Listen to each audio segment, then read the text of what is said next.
Episode 133 of the Wilderness Podcast is brought to you by our Patreon supporters. Support the show at patreon.com/thewilderness-podcast. Our supporter of the week is Nolem. We're also brought to you by Audible. Get a free month and a free audiobook at audibletrial.com/wild.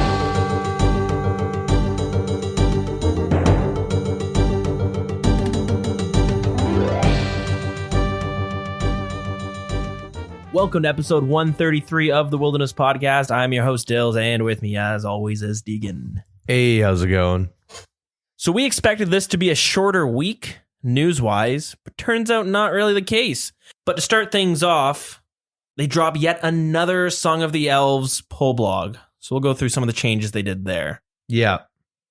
They drop a dev blog on us this week about updating or at least tweaking the new player experience. How can you supplement it? It's not so much changes with Tutorial Island, but something surrounding that and things that come afterwards. But not just that, they also drop a dev blog on the state of PvP and some ideas that they have in regards to changing and some nerfs, some tweaks.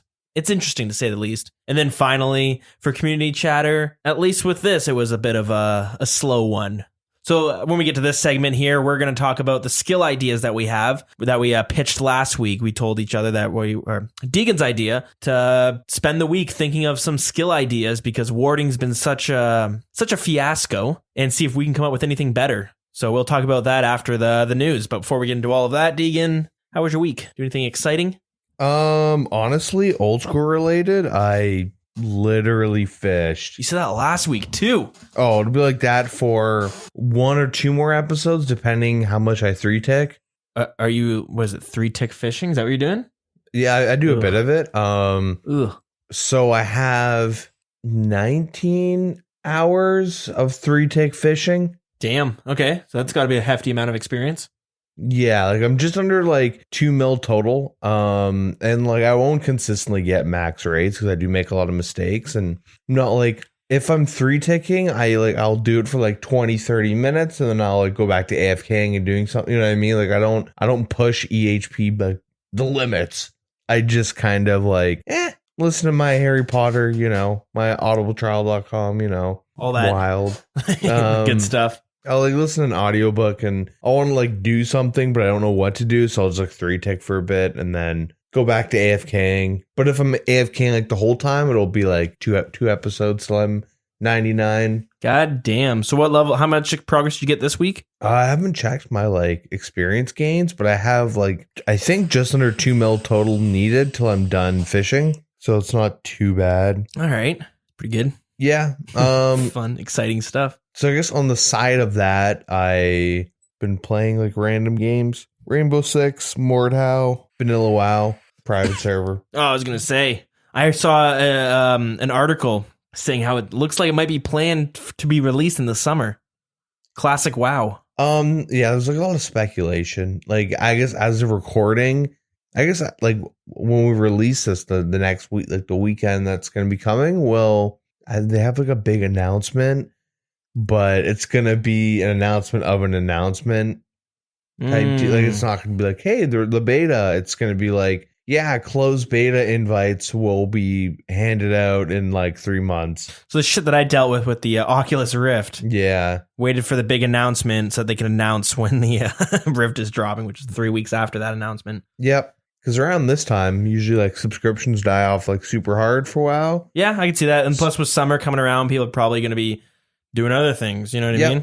It's like Christmas time and then this time, or like the big sub drops. At least before when I was playing, like I say seriously, but like not like I wasn't like a mythic raider, but like I wasn't like top tier. Mm-hmm. But I was like a really good guild with like, pretty good guild with like a bunch of like really close buddies. And at this point, all of us would like kind of stop playing because there's no content. We're like done. Yeah. Okay.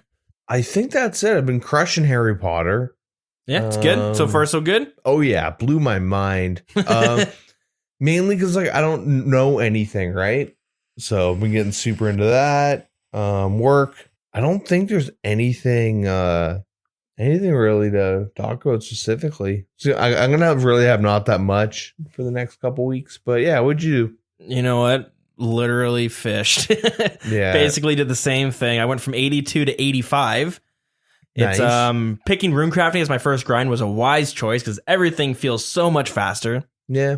So when I'm doing that, I'm playing Minecraft on the side a bit because that was a game I haven't touched since beta, and I know that was a huge fad. And I mean, like it was a, I don't know, like It was the Fortnite at one point. it was what RuneScape was when we were kids, right? Yeah. When but I just never touched it. I think I have the same syndrome that the people who don't play RuneScape have, where they look at the game, they're just like, the game looks, it's blocky, right? Minecraft, I'm like, it's whatever. I decided to actually look into it, especially with this VR coming out. That's what actually got me interested because I already bought the game, and you can play that game in VR. And I was like, oh, that might be interesting. So I decided to download it, and then I was like, shit, they've added a lot. Oh yeah. And I was like, this game, and as I'm playing it, I'm like, it's kind of fun actually. Yeah. Kind of enjoying it. Yeah. So Just load up some YouTube parody songs, some Minecraft parody. oh god, is that a thing? Yeah. I Have the Spider. Big shout out to that song. I might check them out. I might not. But yeah, so just fishing, Minecraft. Been playing that Badland Brawl game on my phone. Shit, that game's got me hooked. One of those the freemium game I was talking about last week. But it's got me quite addicted. I like it because there's enough strategy involved that I feel like if I get good enough at the game, I could, like, the pay to win aspect wouldn't be a factor. Obviously, get to a part, and it definitely will be, but yeah, that's about it. Oh, I got a job at that radio station at the school. Oh, nice. Congrats. Yeah, I went there for the interview last week, and it was a group interview, which always sucks. There's two other people there with me. Yeah. But that's okay. So tomorrow, actually, I'm going to find out more information about it because it doesn't start till the 27th. So Now, were you asked the questions first? they would ask a question, and whoever wanted to answer them got to answer first. Did you go first? I would go first a bunch, but these are my classmates too, and I feel like if I overpower, I didn't want to cut them Fuck off. 'em. That's what I was thinking. Like, you know what? But if I feel like that would look bad. Like they're probably taking notes. Like, this guy's like pushing everyone else to the side. I don't want I kept being worried that I would say something the same time the other person was about to say something, but then I would just talk louder and, you know what I mean? Like overpower them. So they were just like, okay, this guy's talking.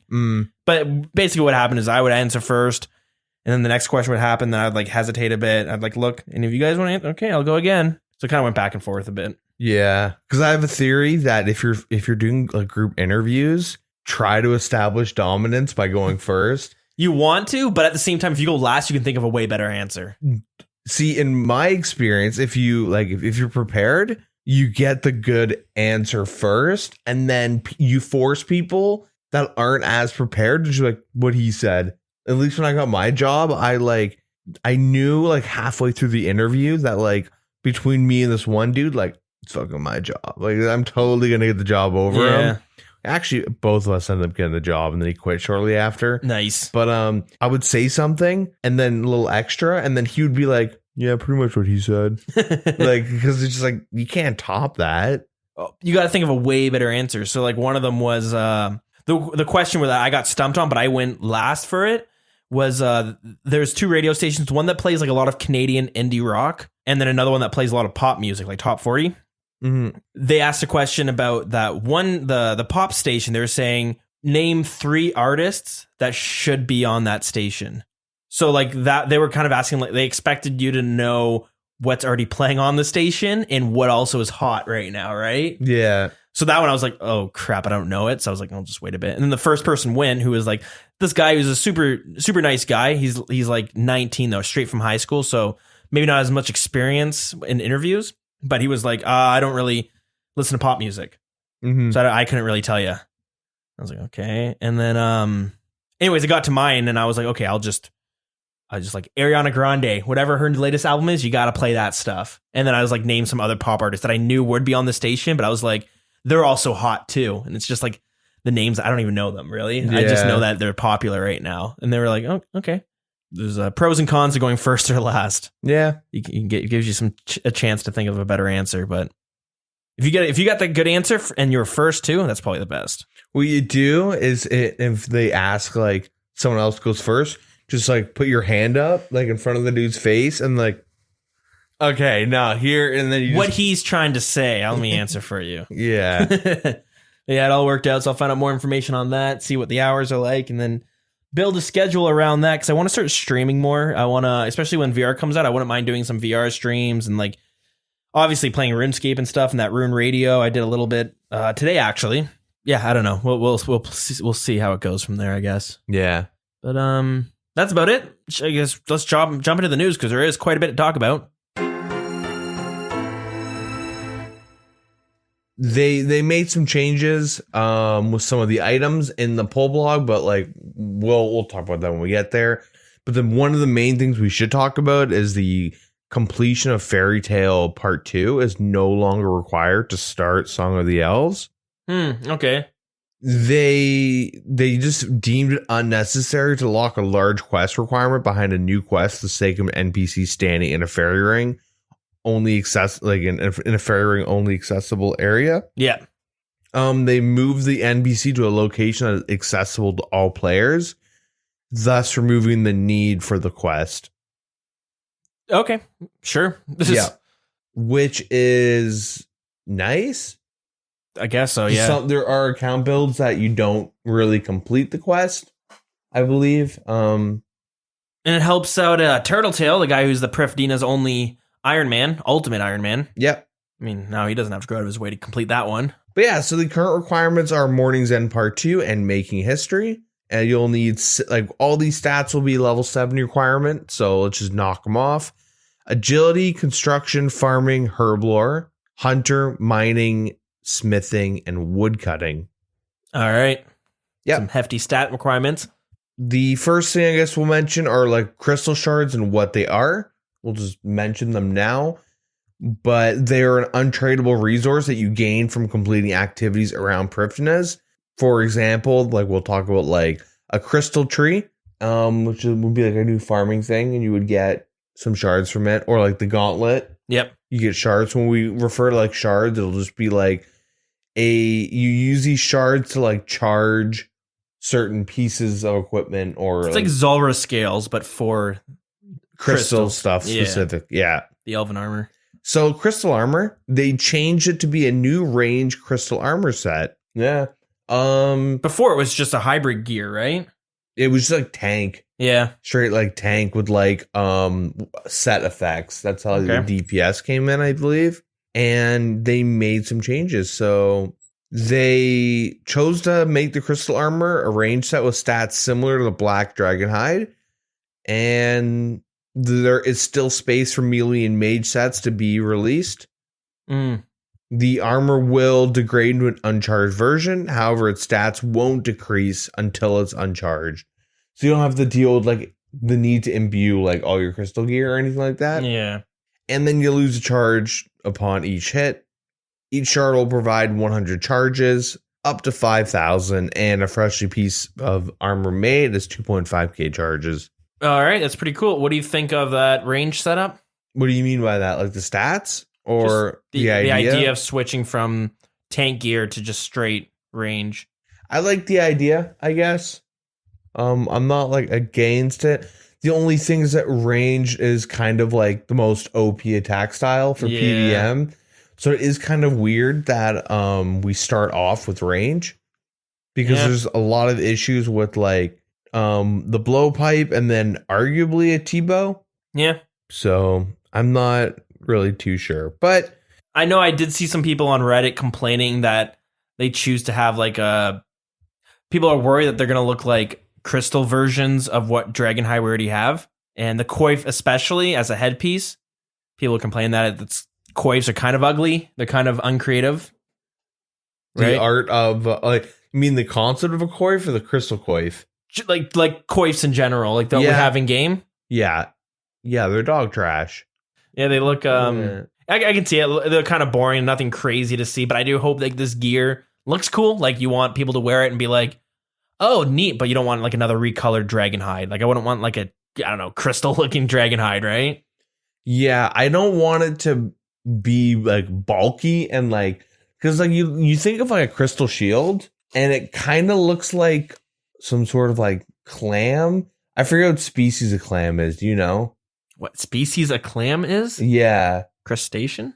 Yeah. Is it a crustacean? I don't know.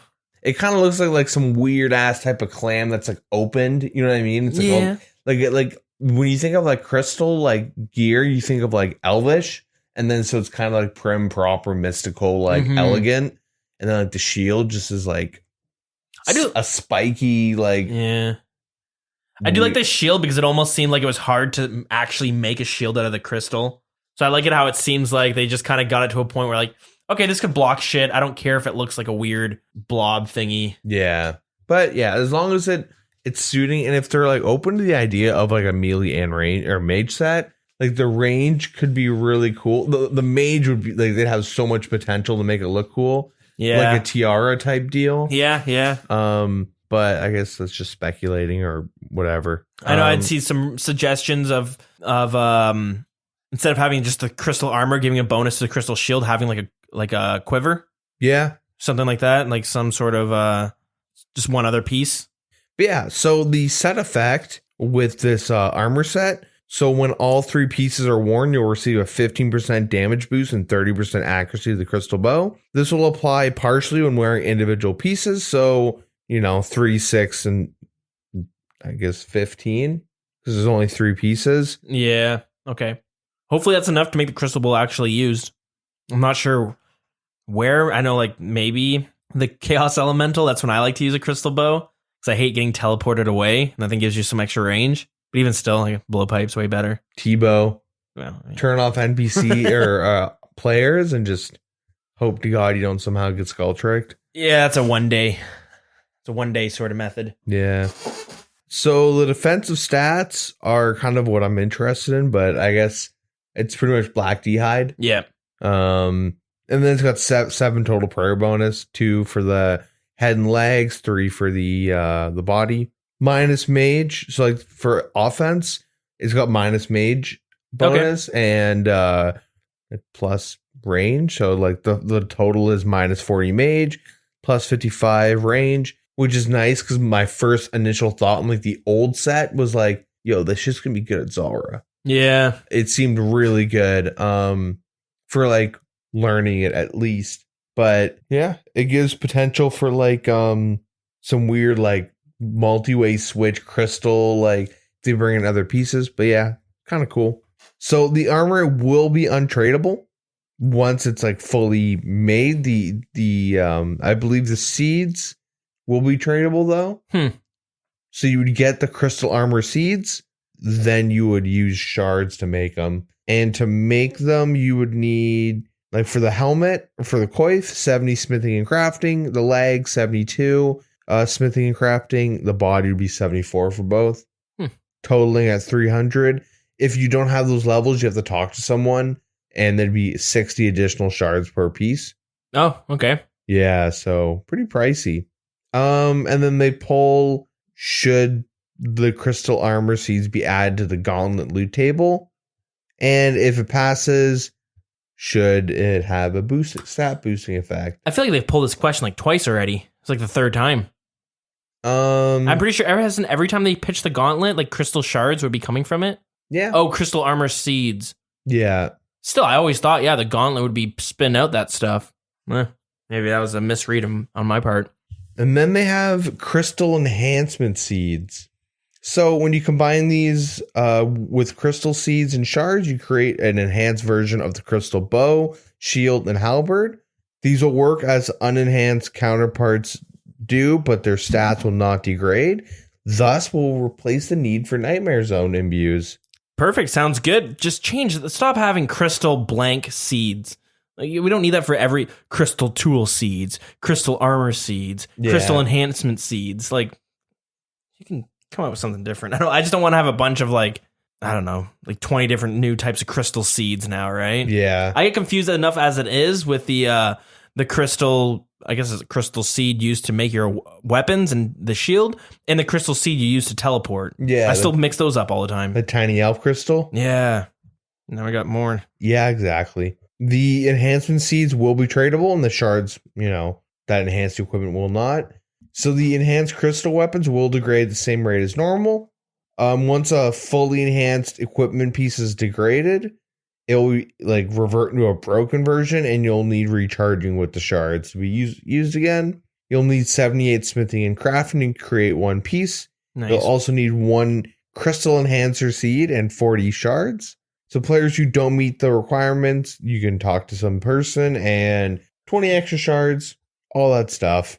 Due to the quest requirement change stated at the beginning of the post, the combat requirements for the imbued versions of the crystal equipment will not be changed. And then they pull this. Also to mention, if you already have an imbued crystal piece, you got to keep it. Yeah, so go spend that 6,000. But like, it's also going to be, what's the word I'm looking for? Vintage. If this goes through, you have an item that's unobtainable anymore. Should they just want to change the name to like whatever these new ones are called? I hope not. That's what I thought. I figured what would happen. I think it'd be pretty cool to have like collector's items. Yeah, that would be neat. I know you remember in World of Warcraft when they removed ammo, like arrows and stuff, and I kept all mine. Well, I just stopped playing it, but I would have all mine from when they did have that as a thing, and I always kept it in my bank thinking like, this is cool. I can't even get this anymore. Yeah, there's people that have those like collector items. So the Blade of Seldor. So completing the gauntlet will also offer a rare chance of receiving the broken Blade of Seldor, the sword equivalent of the Grazi Rapier. This form is tradable, but unusable and can only be repaired with crystal shards. Each shard will grant 25 charges, up to 2.5k. Once repaired, it will slowly degrade each attack, all that good stuff. If lost in PvP, the broken blade will be dropped, all shards will be lost. 75 attack meme, but actually 75 attack. And it's got an attack speed of 4, the same speed as other swords. It's got 55 stab, 94 slash, and 89 strength. All right, so this is a new one. What do you think of this? Weird, but okay. Like, I don't know. Yeah, when I read it, I was like, sure, that's kind of a boring idea. Like, we already have one in the game. This is just the slash. Like, are we gonna have a whole set of gear at 75 that has the same stats, just in different, you know what I mean, different like, bonuses? We have like whip, tentacle whip, and then we have this sword, and it's like it's gonna be tentacle whip, the Blade of Seldor, and the Grazi Rapier. Yeah, I don't know. It just seems like you could have done more with this weapon instead of just making it the same as a Grazi Rapier, but it's better in slash, and also it has charges. Maybe if this is used in PvP, okay, I'm a bit more on board. But like, I don't know. I just want, like, why? You're just looking to. It just seems like they're trying to figure out anything that would pass. So people look at this like, well, it's not best in slot, but it is gonna fit in the slash category. Yeah. Which is like a tentacle whip. Let me check what those stats are. I imagine that one's not far behind. So the tentacle whip has 90 slash, whereas this one has 94. And this has a strength bonus of 86, but this has 89. There's no poison, though. There's no poison. Like, I don't know. We'll see. Tentacle whip should be a faster attack rate, right? Or is it also 4? Yeah, 4. Same. See, like, I don't know what this would do. Like, I'm like, because I was convinced, and this is the one thing that you totally got me on, but I was convinced that the Grazi was gonna like totally like fuck with like abyssal whip prices and stuff, and tentacles, and you're like, no, it's and now like, you're 100% right on that. And so I know that this won't, because it's going to be untradeable and all that stuff. It'll affect the rapier prices for sure, right? If this is easier to get, like, if it's the time put in to actually obtain it is easier than spending how much are rapiers now? I don't know, like over 100 mil. The main thing is that the rapier, what made it good is that it was stab, and most things have a high slash defense because the whip has been so strong. Yeah. I don't really know where this. Okay, it's a bit better. What, we're going to start staking with this now? Not really. It's going to be a pain in the ass to get, and all those guys that have NMZ staking accounts. I guess what I'm trying to say, like, it fits it fits a spot in the game. Like, it's not necessary. No one's really asking for this, but it's like, okay, you could slip this in, and people are like, okay, it's like it's a little bit better than the whip. Fine, it's on par with the rapier. Okay, we have 2 now, but you're really crowding this level 70 attack. Level 75 category with yet another thing that's like not stronger than the other things in that category, but it's like it's different. I mean, I would honestly probably put this at 80. And like thinking about it, like Iron Man, it like removes PVMscape. That's like the only thing I can think of. How so? Because like if you're an Iron Man, or I guess in general, but typically for Iron Man, if you're going to be doing Theater of Blood or Chambers of Xerix, you want to be stockpiling whips Kraken or right whips and stuff. But you also need Kraken, I guess, 1 for the whip and then like 10 for the trident. Yeah.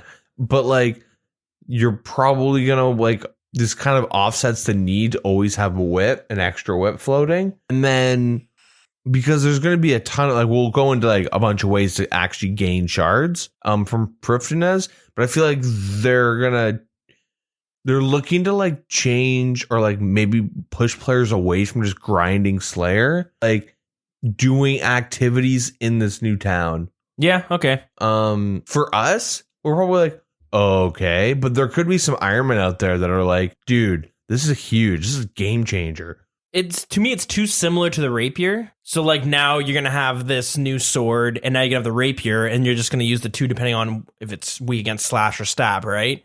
Which is like I'm totally cool with. But the thing is, this is tier 75. I don't want they have to move to tier 80 eventually, but then we're going to deal with the same shit. And like, I mean, people are worried about getting to tier 99, but fuck, I would like to get there in my lifetime, no? I've made this argument before, but it's better to have a stacked 99 tier than have a stacked 75. Because as of right now, you could probably work out the math, figure out like what can be considered a 99 tier or like even a 90 tier weapon, and the stats would be insane. It's like the Blizzard stat crunch fiasco. Yeah, where like every expansion, we talk about WoW a lot on this podcast. Like it happens quite every episode. People are probably raging like, I fucking hate this game, or man, I've never even played it. I have no idea what you're talking about. But it's an interesting story because WoW came into this problem. Yeah, so if you've never played WoW, pretty much every expansion you get like 5 to 10 levels that you can grind on your account, but also like more gear. And then during an expansion, they come out with like higher tier raids, which gives you more like, levels, and better gear gives you higher stats. But it gets to a point where like you have a couple million HP and the boss you have billions. It's like you're playing Diablo or something. Yeah. So then what they do is these weird stat squishes where they bring everyone down to like 20,000 HP. It's like they remove a couple zeros from the number. Yeah, and then they add this weird mechanic where if you're fighting gray level, like mobs that you're X amount of levels above, you do this much damage to. Yeah, so you can't just one-shot shit, right? Well, like if you go back to old content, you can hit like 28 million on something, right? Oh, they revert. Oh, I get what you're saying. Yeah. They might be like forcing themselves in this really weird predicament where they like, I have to go like, all right, this accordion can't close anymore. And then they have to like, and just do this ugly noise and like pull it apart, like stretch out that accordion. And then the notes and stuff would be the weapons. I could see happening a year or 2 years down the road is they look at, like, maybe they finally bring out a tier 80 and they're like, okay, we did fuck ourselves. In the short term, having just a tier 75 was easy to pull shit, but now we have to move past it. So I bet you 2 years from now, they're going to go back and be like, we're doing a game integrity change. We're going to rebalance all these items in tier 75, but we're also going to move things to tier 80. I'll take it one step further. Oh boy, here we go. This month, shit. This week, this time frame, next year, instead of looking at PvP stuff and all that we'll be talking about and new player experience, they're going to be looking at like end game item tier balancing. Mm-hmm. And because it's integrity, it's going to be some next level shit that Jagex has been planning where they're like, maybe this is what their plan is the whole time and this is just some next level shit, but like tier 75 is a placeholder is what you're saying. They goad us into like, okay, tier 75. Okay, yeah. It's good. Okay, fine. We'll allow these new weapons. Power creep. No, it's not a thing. And then they go like, okay, you guys you activated my trap card. Is this an integrity change? We're going to rebalance all these how we actually wanted to do it like years ago. And then they're going to stretch all the all the items that are across the levels and change all their stats. because it's game integrity, and then they don't have to pull it. You know what I mean? Maybe they're just playing us this whole time. But they will have to do that. And if they don't, they're just... I don't mind. No, I think they need to, because like this game's been over 5 years, right? Yeah. 6 years. And like we haven't got a new tier of armor. You know what it is? It's like we have 75 attack and mage, or like 85 mage, and we're like trying to get Zalr killed. I don't know. That whole meme. As like you try to like climb that PVM wall, they're like trying to climb this dumb community. The arbitrary requirements they need to get stuff passed. A lot of weird things, but I'm sure we'll see it where they revisit this content and like kind of split things up a bit. Yep. For now, they can squish in a few more. Well, we need a one-handed crush at tier 75. Well, my main thing is that, well, we already have that. One-handed? Well, it's not meant for crush, but Dragon Hunter Lance. That item, out of nowhere, like changed old meta super hard. It replaced like 3 items in one go. Well, pretty nuts. Like it replaced like, at least in groups, you don't need an Elder Maul, you don't need a stab weapon, and you don't need a whip. You just bring one weapon now. Yeah. Anyways, let's move on. We got a lot more to cover. The Prifddinas agility course. Do you want to talk about did you say the poll question? Oh yeah, the poll question is pretty much the weapon. Yeah, should it be added? And like this is my problem with it. I'm sure most people are gonna go, yeah, it's not too game breaking, but at the same time, most people be like, yeah, it's just could have done a little bit more, but this is playing it safe, way too safe. Yeah. Can't play it safe for 6 goddamn years. Yeah. But I think what they're planning on doing is they sneak this in and then melee armor. And then people are going to want melee, like a melee set armor that would go with this and make it best in slot. But you have to grind out a lot of shards. Yeah, okay. The agility course, which is kind of an interesting take. Do you want to do the lore? The Heffen clan have a strong focus on harmony, and their time is often spent on meditating. However, through their teachings on bettering oneself, they also focus on improving their body through strength and agility. To help train their agility, the Heffen clan has created a new agility course that works different to the ones found throughout Gielinor. For completing the quest, they want to offer you the chance to use their new course. The course will require 75 agility and offer approximately 56k agility experience per hour at level 90 agility. It will feature shortcuts that bypass small sections. However, the available shortcut will move each lap and will be different for every player. These shortcuts increase the maximum potential experience per hour at level 90 to 62k. Oh, okay, so you get like an extra 6,000 experience by doing these. When training at the agility course, there is a chance you will find crystal shards on the ground. It'll be a low rate of around 8 an hour. So for reference, pretty much at 90, it's the exact same. It's at, so like this would be optimal for 90 to 96 agility. 62,000k experience is like really good. I believe at 96 at Ardown or Ardy or Ardugany, however you want to call it. Ardragon. Yeah, at 96, I think you get 62k. This would supplement like 6 levels. God, that makes me so sad. It's so low for such a shitty skill. I mean, this is kind of interesting because it's like a rooftop, but there's a rotating shortcut that's different for everyone. Yeah. And I know Ardown or Ardy, Ardugany, whatever. Ardy is known for you can do it with your eyes closed because it's so like you can take naps in between each like obstacle. I kind of hope we have the same thing with this. I hope it's more downtime. I think it's going to be more uptime. You have to figure out where the shortcuts are if you want to maximize your experience rates. I think doing it without doing the shortcuts, this is my hope, is that doing it without the shortcuts will be the most AFK way of training agility, but you can do the shortcuts and you'll gain extra experience and it becomes more click intensive. Obviously, like you have to pay more attention. Yeah. At 75 agility, I think it is a little bit better than Seer's Village. By like 1,000 with the Kandran Hards done. But also Werewolf agility, still better. It's not the best, but this supplements like you doing Seers until with the Seers like bank teleport. To make this a big success, I think it would need to be like the AFK way of training it. Maybe not as much as blood runes.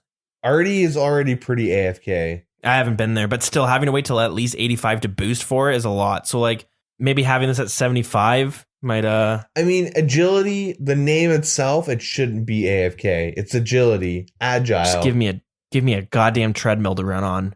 I mean, RS3 is the thing where you click on a pole and your guy just like stands there for a bit. You can get the boots that train it when you do Slayer and stuff. Yeah. That's what we need. I disagree, but whatever. We won't go into that again. And they have like a little like basic idea of can't really describe what the image is, but It's one big circle and like two smaller circles inside of it for the most part. Yeah. Hexagons, some squares, some dots. It just shows you can do the long way, but there'll be shortcuts that'll help you skip a huge section of it. Yep. And then poll question for this is, should this be a thing?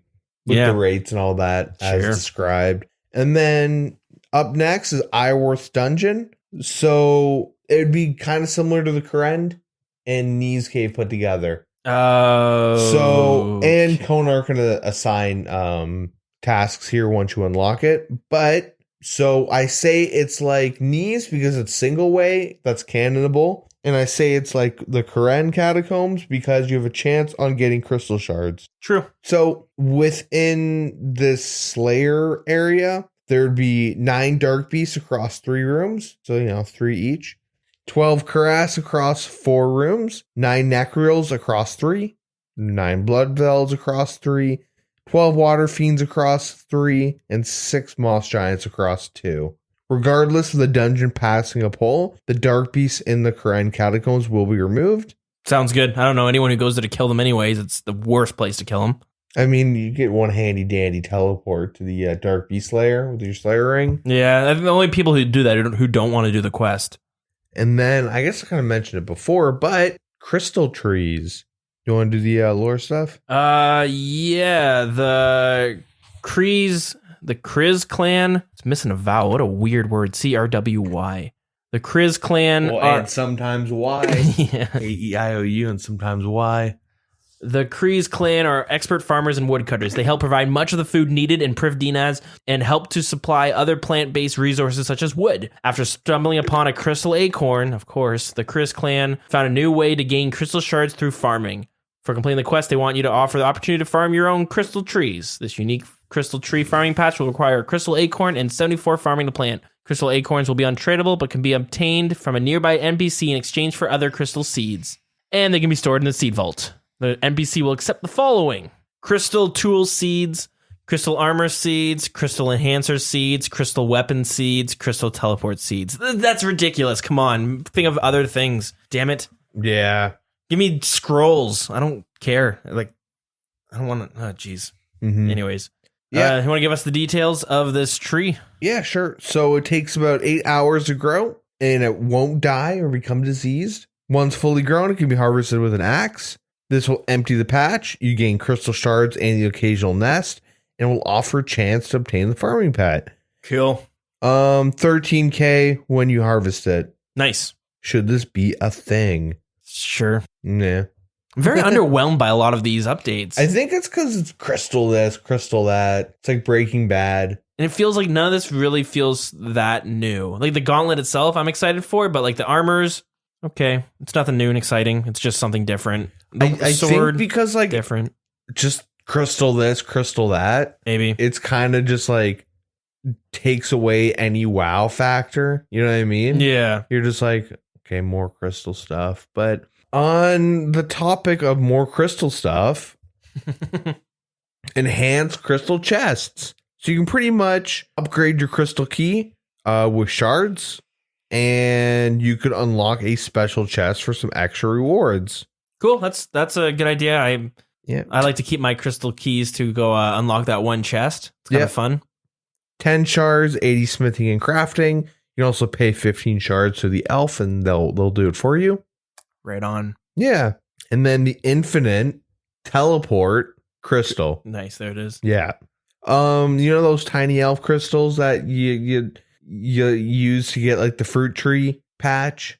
Oh, yeah. And then you run out and you forget to charge it, so you just stop doing that fruit tree. Yeah, and then you have to go figure out where it is. You have to go on the wiki, pull up the map, because Prifdina's is a pain in the ass to navigate without a map. Every time I'm there, I'm pulling up the wiki to see, like, how the hell do I get over here? Yeah. They want to add an infinite version. This could be pickpocketed from the citizens or dropped from the guards. It would be tradable. Oh. Only usable if you've completed this quest, though. Cool, I'm down for that. Yep. I guess this is where things get squirrely. Oh, here we go. Divine potions. Shit. Do you want to go over the old lore? Yeah, the Melier clan are a clan of chefs, scientists, and explorers. They experiment heavily with the produce provided by other clans to create potions, foods, and other supplies for the city. In a recent experiment, the Melier clan, that's what we're going to go with. I'm switching it on the spot. The Melier clan found that by grinding up crystal shards and adding them to various potions, they could create something like they like to call divine potions. For completing the quest, they want to offer you the ability to use a pestle and mortar on crystal shards to create crystal dust for 10 dust per shard. This dust will be usable in various potions to create the divine versions of it at a very low experience rate of 2 experience per potion. What the fuck is that? Whatever. You get 2 experience per potion. The divine potions will have the same effects of the base potion, but will renew its effect every 15 seconds for 5 minutes. They will drain 10 hit points when drunk, and the damage will not be healed at the end of the 5 minutes. When the potion expires, you will be put straight back to base level. The potion will be tradable, but the dust would not. So, basic example on how it works. Let's say you have 99 strength. You take a divine super combat potion, go to level 118, boosted, and you have 5 minutes of 118. But if you drink a brew down to like 112 or you're down to 105, you'd stay at 105. If you go under 99, then you lose the effect of the potion. You can't like restore from 105 to 118. Okay. So the available potions are divine in front of all these, but super attack, strength, defense, and combat. And then you got like the ranging, magic, bastion, and battle mage. All divine variants. All right. So this is pretty much overload minus. It's like an overload potion. Yeah, just a shittier version. Yeah. On paper, it seems like not a terrible idea. Yeah, I mean it's kind of cool because you take some damage, and I guess that the effects don't last as long as like a super combat. It would change like PVM quite a bit in terms of like grinding Vorkath like per hour. I like the idea, but then it just kind of makes me wonder, like, will I have to just take this everywhere now? Is this the new thing? It's hard to say. You'll have to grind out the shards yourself, right? Yeah. So it might be kind of like how people deal with granite cannonballs. You know, I'll get a gargoyle task, and I'm like, okay, I'll go do some of the boss, get some of the dust, but I don't have an infinite amount. I run out way faster before I get another gargoyle task. So this one, like you will, if you want to use these all the time, you're going to be constantly going to the gauntlet and doing stuff in Prifdina's. Yeah. So, you know, there's a lot of times I know myself, I might be too lazy. I might like, well, I want to do Slayer now. I don't want to stop my Slayer tasks I ran out of these potions and go grind for a couple hours just so I have enough potions to last me the week. Yeah. My main thing is when it comes to like with Granite Dust specifically, I went and did like one complete gargoyle task at the Dusk and Dawn. Yeah. And I have like a fuck ton of dust. You know what I mean?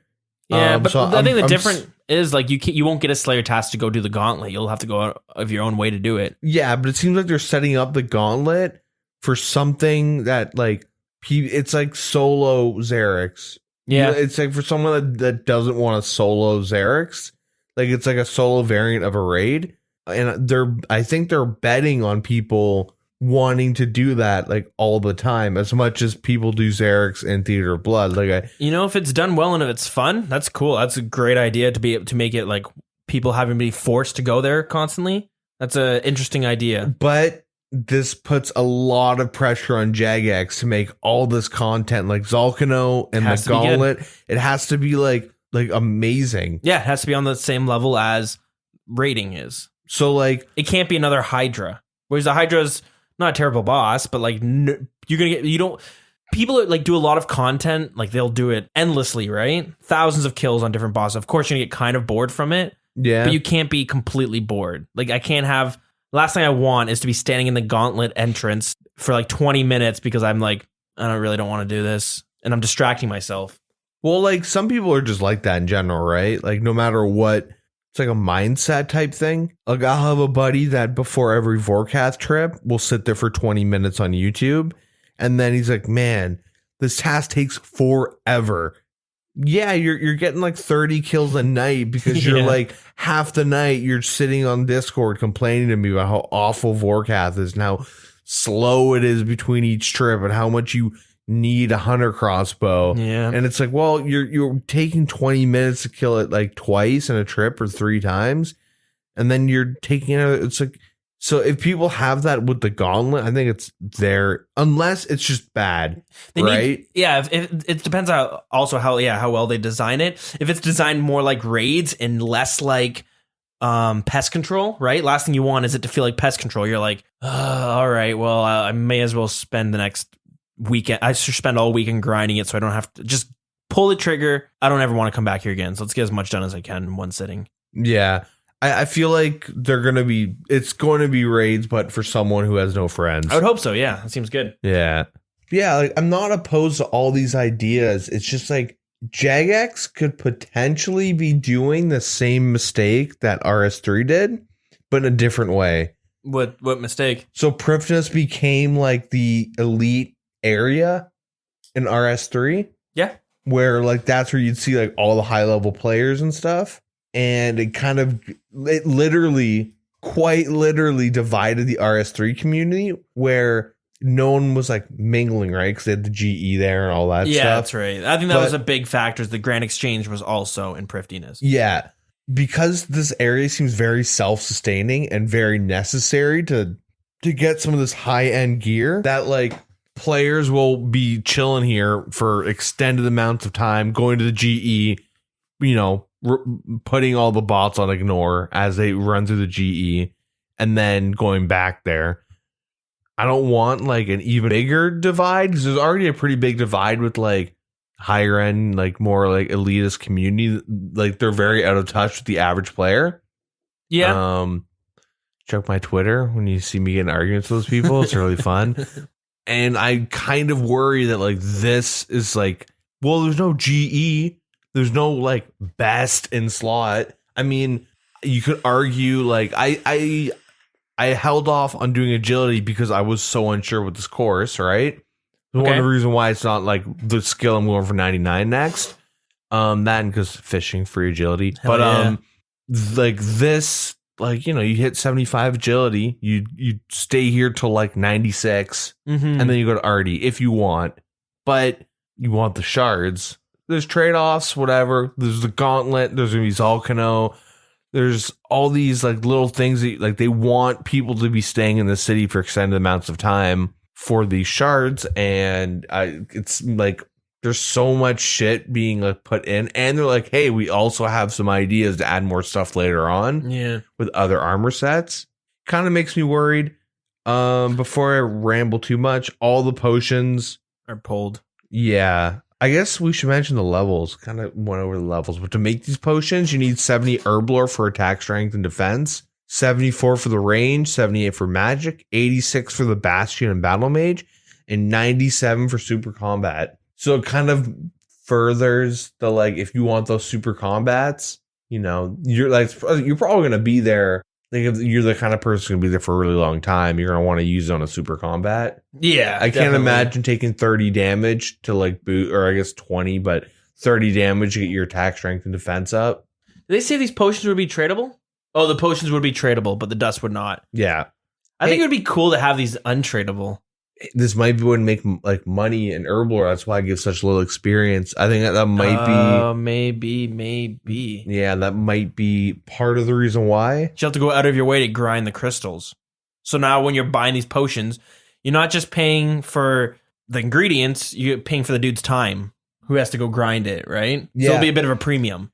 But also, what if you have an excess of shards and you have all the gear? You're like, I just have so many shards. And then you're like, wait a minute. Let me sell some of these super combats or these bastions or whatever. And then you could like they could use that as a way to supplement resource drops. Yeah.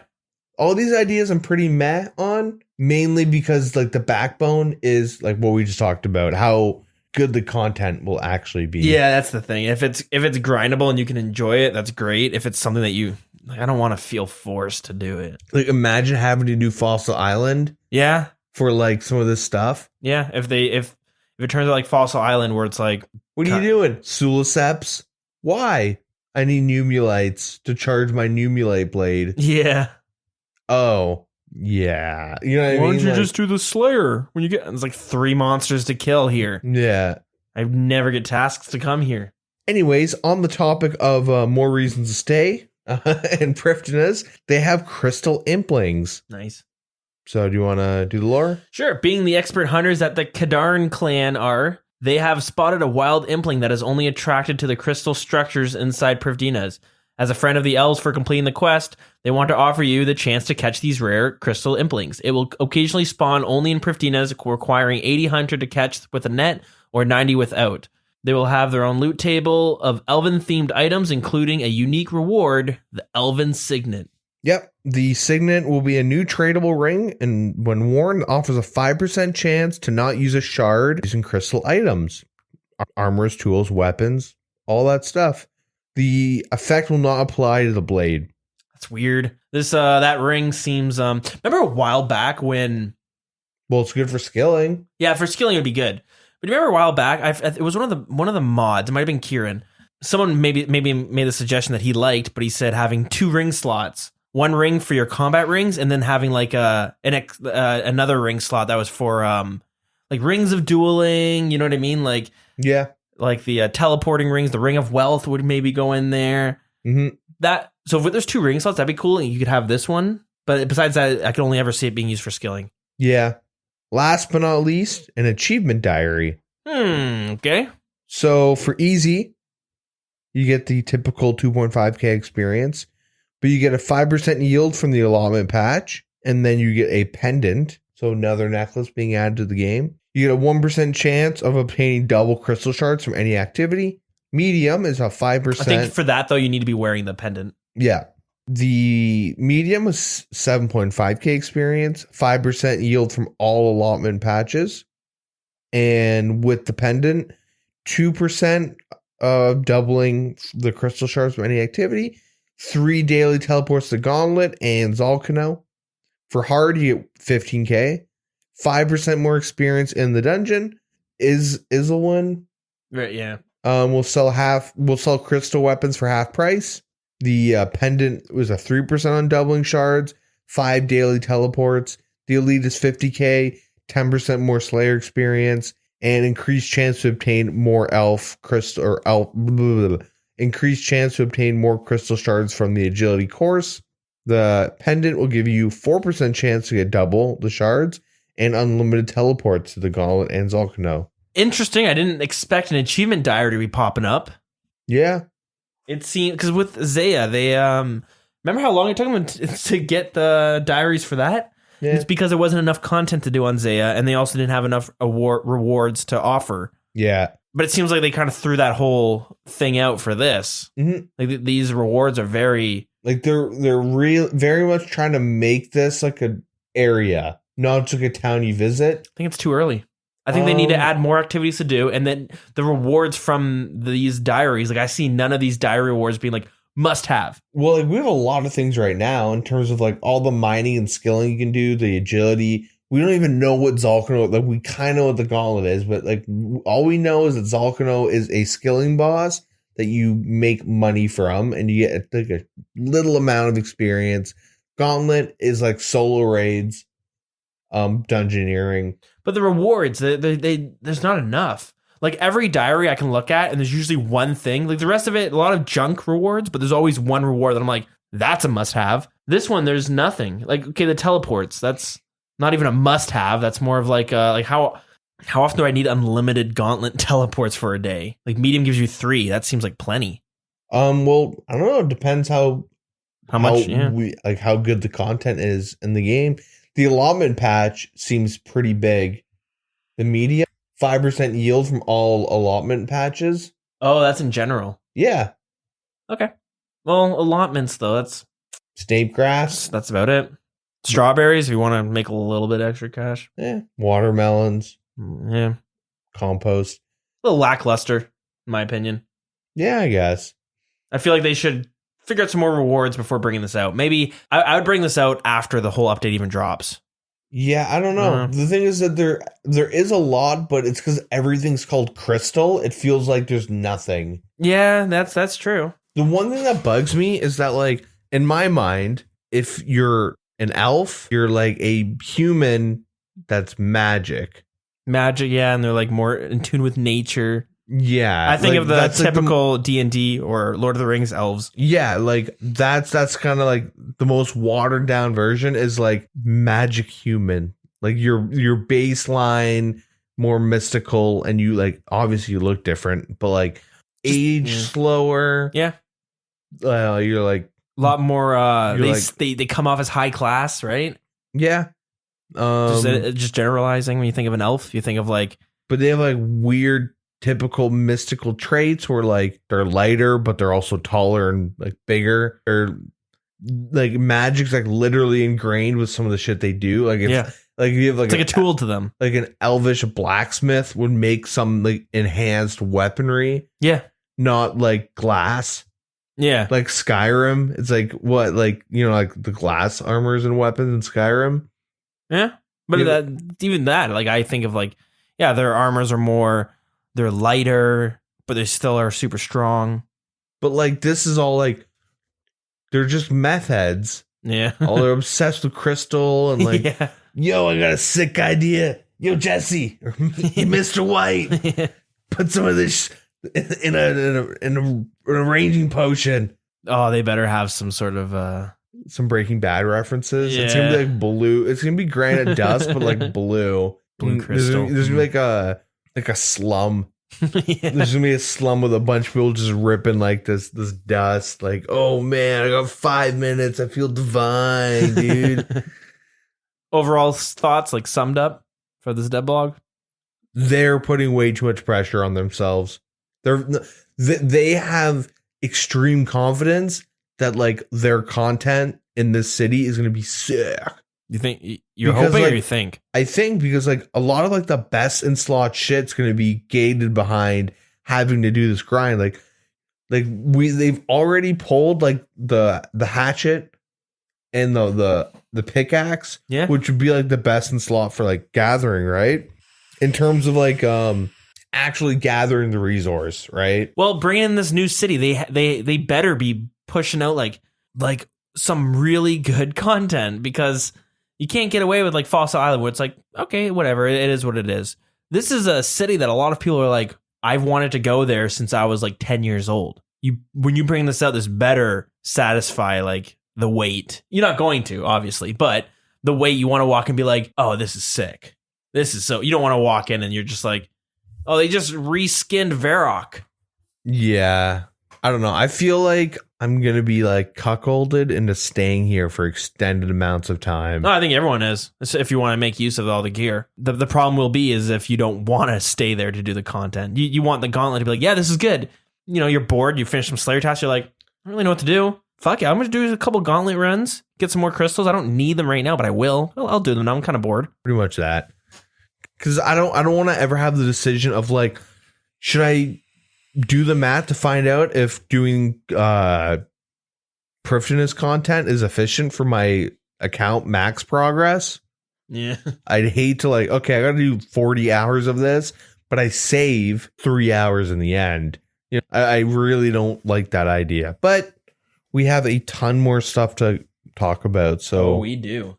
So we'll just move on. So devblog, the new player experience. Oh, alrighty. They've made changes already kind of with streamlining Tutorial Island and adapting messaging throughout the game. It's been somewhat successful, but they need to keep pushing it. At least that's what they feel. And they're considering focusing on new player and early game experience, more specifically to the new player. No, yeah, not like returning. Yeah. One of the biggest challenges for a new player is getting around the map. And one way they could tackle this is introduce a new transport system that's accessible only for the first few hours of the RuneScape journey. It could connect major cities and towns in a free-to-play area and would work similarly to a magic carpet system. And they mean that, like, you see the route that your player's being taken. You're not taking magic carpets. Yeah, you're not getting ported somewhere. Yeah. The big benefit is that you just get to learn the routes and how to maneuver around the city.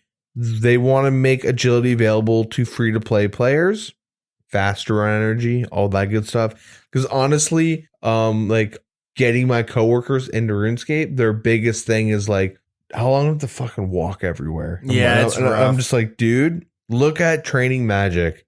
Like, get, 33 or something, unlock up to Lumbridge and spend some money on law runes. You can teleport between Faldor, Lumbridge, and Varrock, and that makes life so much easier. But they don't, because they, other goals, and they waste so much time running around. And it's like, what's the alternative? Spend lots of money on energy potions. What? You know what I mean? Yeah. So I like this idea of, like, agility, but I think there's better alternatives. I think, like, a temporary transport system is super weird, depending on how they go about it, but a player might just think that's part of the game, and now it's like, oh, well.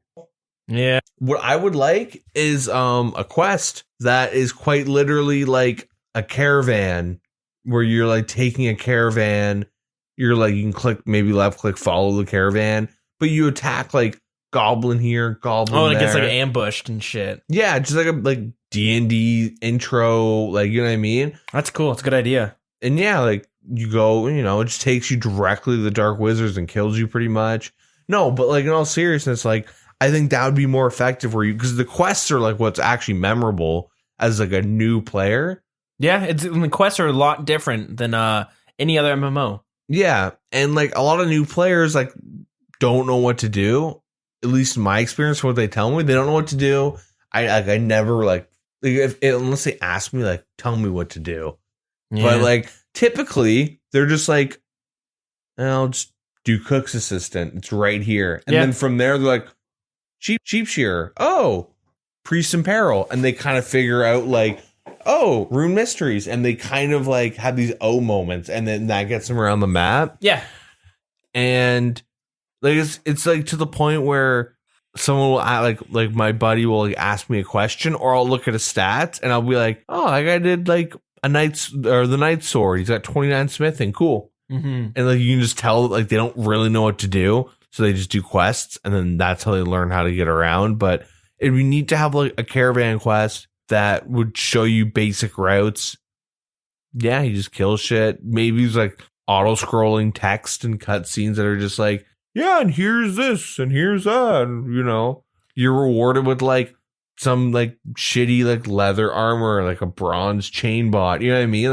Like you don't get anything that good, but it's more just, like, for the experience and kind of remember where to go. I love the idea of, like, a caravan that, like, it would be cool to have, like, a caravan that walked. Let's say the caravan walked from Lumbridge, and then it would make a stop to Varrock, and then it would make a stop to Falador, and then to Draenor Village, and back to Lumbridge. Like, that cycle. Yeah. And you could just, you click to follow, but the thing is, you could miss the caravan, but it'd be cool to follow. And I love the idea of, like, you're following with a bunch of newbies being like, oh, this is going to bring me to the newest city. Maybe he's like, whatever, but it'd be cool to get it, like, ambushed as well, where maybe he's like, okay, I can't fight. Then whoever's with him has to help fight. Yeah. Part of me misses those types of transportation where you would have to actually wait for that transport. Like, this, everything here is instant, right? You can do it whenever you want. There's a cart, you just right click, use, and it brings you to wherever the hell you're going, or wherever it leads to. But, like, MapleStory had this with the airships, where if you want to go to a different area, you had to wait for the airship sometimes, which kind of sucked. Like, you had to wait half an hour for it to return, and then you get onto it, and then you had to wait another half an hour for it to get to where you need to go. So it was kind of annoying at times, but I do have, like, a nostalgic feeling of, like, waiting for the ship to dock, and you're with, like, 20 other people all waiting, and it shows up, you all jump in, and then you're all just kind of chit-chatting and waiting to get. It was more immersive, right? Yeah. Because you had to wait. Yeah, see, I would just find that shit annoying. It's for a new player too, right? So, like, they would use it a couple times and probably not use it again. But yeah, I prefer like, those types of transportation as opposed to like, you can only use this up until total level 150, Yeah. kind of arbitrary, especially if you can see it a lot, like see other people using it and you're like, oh, come on. Yeah. Remove hate us because he ain't us. Have like, you know what? No, keep them in, but have like, like a snake oil salesman or like a traveling like magician, that type of like a traveling carriage. Yeah. Have him like attached to it, preferably. Make him the horse, but like have him in like a cow or a horse. I don't care what animal. And you like talk to him, and then you would just like walk with that caravan for the quest or something. Yeah. And then maybe he'll just be silly and say some silly stuff, do whatever, typical memes. Maybe he'll like, I don't know, what do kids do? Dab? Who knows? Floss. Yeah, he'll do his memes. And then he dies to some dark wizards, and then he leads them straight to the dark wizard. Yeah. No. Anyways, moving on. So the beauty of old school RuneScape comes from the freedom that our players enjoy. The moment you leave Tutorial Island, you're free to do whatever you want. As a result, a lot of players get overwhelmed, and they want to introduce early objectives to get them started. So helping new players train their combat stats by offering useful equipment as a reward for achieving minor milestones, explaining what the purpose of training the combat skill is and how they can do so, preparing the player for adventuring and fighting beyond the minor milestones, demonstrating the value of membership. Of course. Yep. The Dennis system. Dennis system from It's Always Sunny. Started watching that show, so I might understand this. Well, there's an episode dedicated to it. You'll probably get there soon. Oh, damn it. Yeah. But perhaps most importantly, we don't want to do anything that might ruin the nostalgic early experience. So pretty much everything they suggested would ruin the nostalgic experience.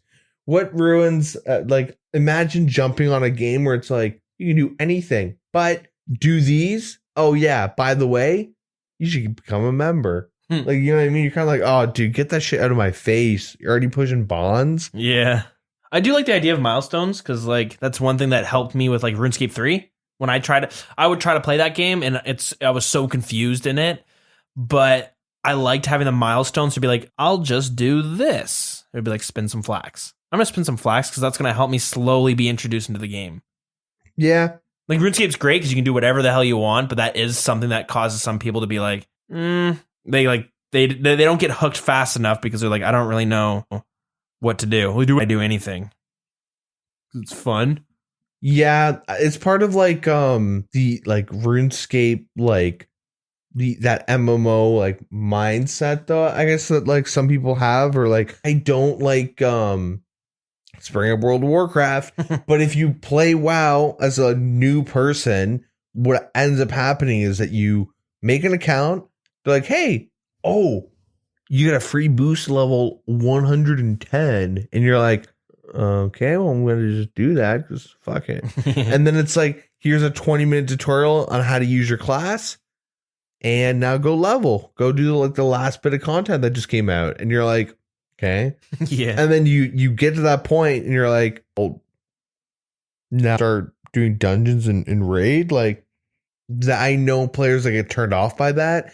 And like I love picking up new MMOs and just getting like lost. Like quite like literally like I don't know what the fuck I'm doing. Like I'm level, you know what I mean? Like I'm level like 15 playing like Elder Scrolls Online. I don't know what I'm doing, but I'm just kind of doing quests like, oh, I can do this or that. You know what I mean? Like I like the idea of like jumping on EVE Online for the first time. And just being like, there's so many buttons. There's so many, like, I gotta just read all my UI. I gotta just, like, figure this out. That can be fun, but can also, it's like, I don't know. It can also, like, cause players to just tap out. Like, you know what I mean? Like, RuneScape 3 did that to me. But the only thing, like, my hand was held a little bit more in that because of all the new changes and stuff. But, like, I know I played a ton of games, and I'd try to get into it, and then I would play it for, like, a day or whatever, and I'd eventually be like, don't know what the point of any of this is. Yeah, but like I think that's kind of part of like a skill that people like have or can develop through like RuneScape, like that self-starter and taking initiative, just figuring it out, or to be like, fuck it, I'm gonna cut trees. Like on mobile release, I still remember this dude who was like giving out free gear. And he was like level like 8, and he was just like in like shitty bronze gear. And I was like talking to him, and I'm like, I traded him. He gave me like a bronze mace. I was like, nice, man. Thanks. I really appreciate that. He's like, no problem. When I asked him, like, so like, what are you doing? And he's like, I just want to be like the best blacksmith. I want to be known as like that blacksmith. And like right now, I'm only at bronze. I understand that. But hey, if I keep at it, I just like, I don't really know what to do with this bronze gear. I don't want to sell it for like 20 GP. Like, what if I'm like making mithril? And like, he was like kind of like really excited with that aspect of like, it's the dumbest thing you can do. Like, like really, like you're gonna stand outside lumber, just like become the guy on world 482. Kind of what like Blue Rose was back in the day. Yeah, but like I need a mithril equipment. Oh, you got to hit this guy up, man. Yeah. He's your guy right there. He doesn't play at all though. That's kind of like the mindset he had, and it was like I was like, man, like that's the type of shit that like gives RuneScape life. And then if there's like the milestones aren't like, hey, your 40 attack, here's an untradeable rune scimitar. It's like steel, longsword, here's some law runes at level 20 magic. It's very, very low level. But it will just cause someone to play for an extra day or two. And then after they hit like a milestone or something, they don't know what to do because they don't see the reward. And like that's the whole point of RuneScape is you kind of have to like make the reward. Where personally, what do I get out of 99 fishing? That I'm never going to use agility experience, but that's what I get out of fishing. But like realistically, like I don't like I do it just because like I want the achievement. Yep, and I want to like max. Like I have personal goals I've set, and if they like made it sort of like at 99 fishing, you can now hunt whales, or you can ride a whale around in the ocean. I don't know. You can go SeaWorld or something. Like, I don't know. Whatever. You know what I mean? Where like there's like an obvious milestone where you get like a big reward. It like takes away like what makes the game super sandboxy and like unique. But I like it's kind of hard because like there's also the whole like, what can you do? Anything. Okay. All right. Buying GF. Oh no, double my money. You know what I mean? Like, yeah, I don't know. I don't think that's how you improve new player experience. They do mention that like if you're a veteran, you can utilize these miles further, like make account progression like less tedious in the early levels or like more optimized. Yeah, and they're gonna be untradeable, like unalchable, like all that stuff. Like and then they mention like I don't know. I just don't like that idea of milestones because it just creates it pushes like it's a temporary band-aid. Doesn't like I do like it because I've been that player playing an MMO and like kind of being lost, not really sure what I'm doing. I'm just gonna kill shit. I don't really know what else to do. I'm sure something else will pop up. So I'm just killing shit, and then I don't really know where to go from here. And the last thing I want to do, but this is how I feel, is like I'm gonna go in the subreddit group and be like, what's the point? Like what am I working towards? So like a game like RuneScape, it's always like, well, whatever you want to work towards. But it's like I think it's helpful to someone to like, I'll try this. Okay, I'll do this and this, and there's like little rewards, right? But they get like little rewards from it, which might be like, oh, that's neat. I'm gonna go, and then I think that would help them further also learning the game. Yeah, we should mention that they also like would offer more direct, more of a direction with extra dialogue, messages, hint arrows, rather than predefined paths and that stuff, which I prefer. But I guess it's just different mindsets. Like when I was playing Black Desert Online, I got lost. Like I had to stop myself from playing that game because I was like, it's like, you know how RuneScape is like AFK? Yeah. Like Black Desert Online before it became pay to win, you could do things like literally overnight. You could like train up your horses and stuff. And like me and my friend were like, okay, let's go wrangle horses for the day. And then we like we ended up spending a whole weekend wrangling horses, and we like mix and match and bred our horses, and we got like special, like we were going up the tiers to like try and breed like a specific type to sell for a lot of money.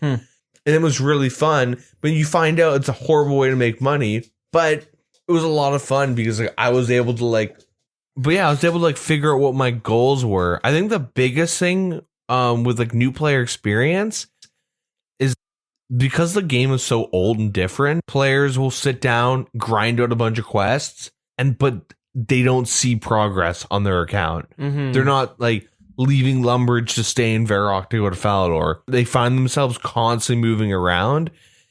And like then they're like, well, fuck, what's the point of doing all these quests? That's like, at least I've seen that come up a couple times. Like people like, I was like quote unquote mentoring with mobile release, but then also with like my coworkers and stuff where it's like, dude, I've done like almost every free to play quest. I have like 3 left and I don't see any, like I'm still hitting the same numbers. I'm still like the same level.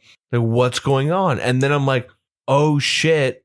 They don't really understand how account progression works. They don't understand that combat level and total level are very different. They don't understand that leveling magic and melee is okay. Like they want to stay as like a mage because they think that becoming like a ranger, like that now they're not a mage anymore. Like there's some like baseline like disconnection that even how death works. Yeah. Get a message be like, fuck, I just died. And I just lost all my shit. I'm like, dude, you have an hour. And then they're like, really?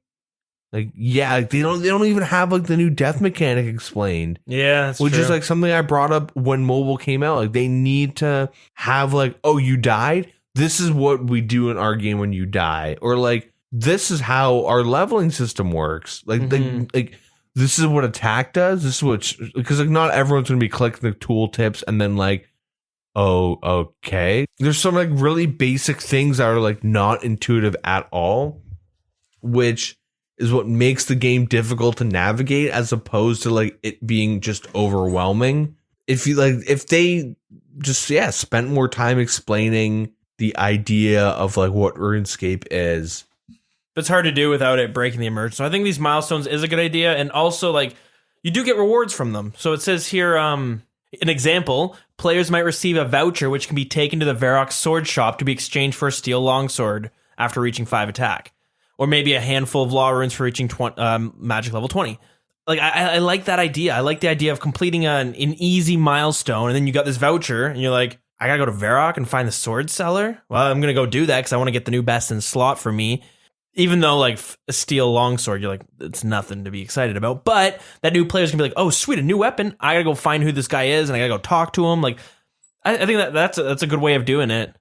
Yeah, but what would stop a player from accidentally training strength to 20 and having one attack and being like, how do I get a better weapon? Well, there'd be like milestones that they could hit, right? I don't know. Like explaining like why, like or like how, like the basic, like if a milestone's like 30 combat, how do you explain how the combat system works? Well, they say here that they want to explain what the purpose of training combat skills is and how they can do it. You know what I mean? So like the idea is to like kind of explain like a bunch, like kind of like, hey, you don't have to stumble through it as much. You can easily like read here to figure out how to do it.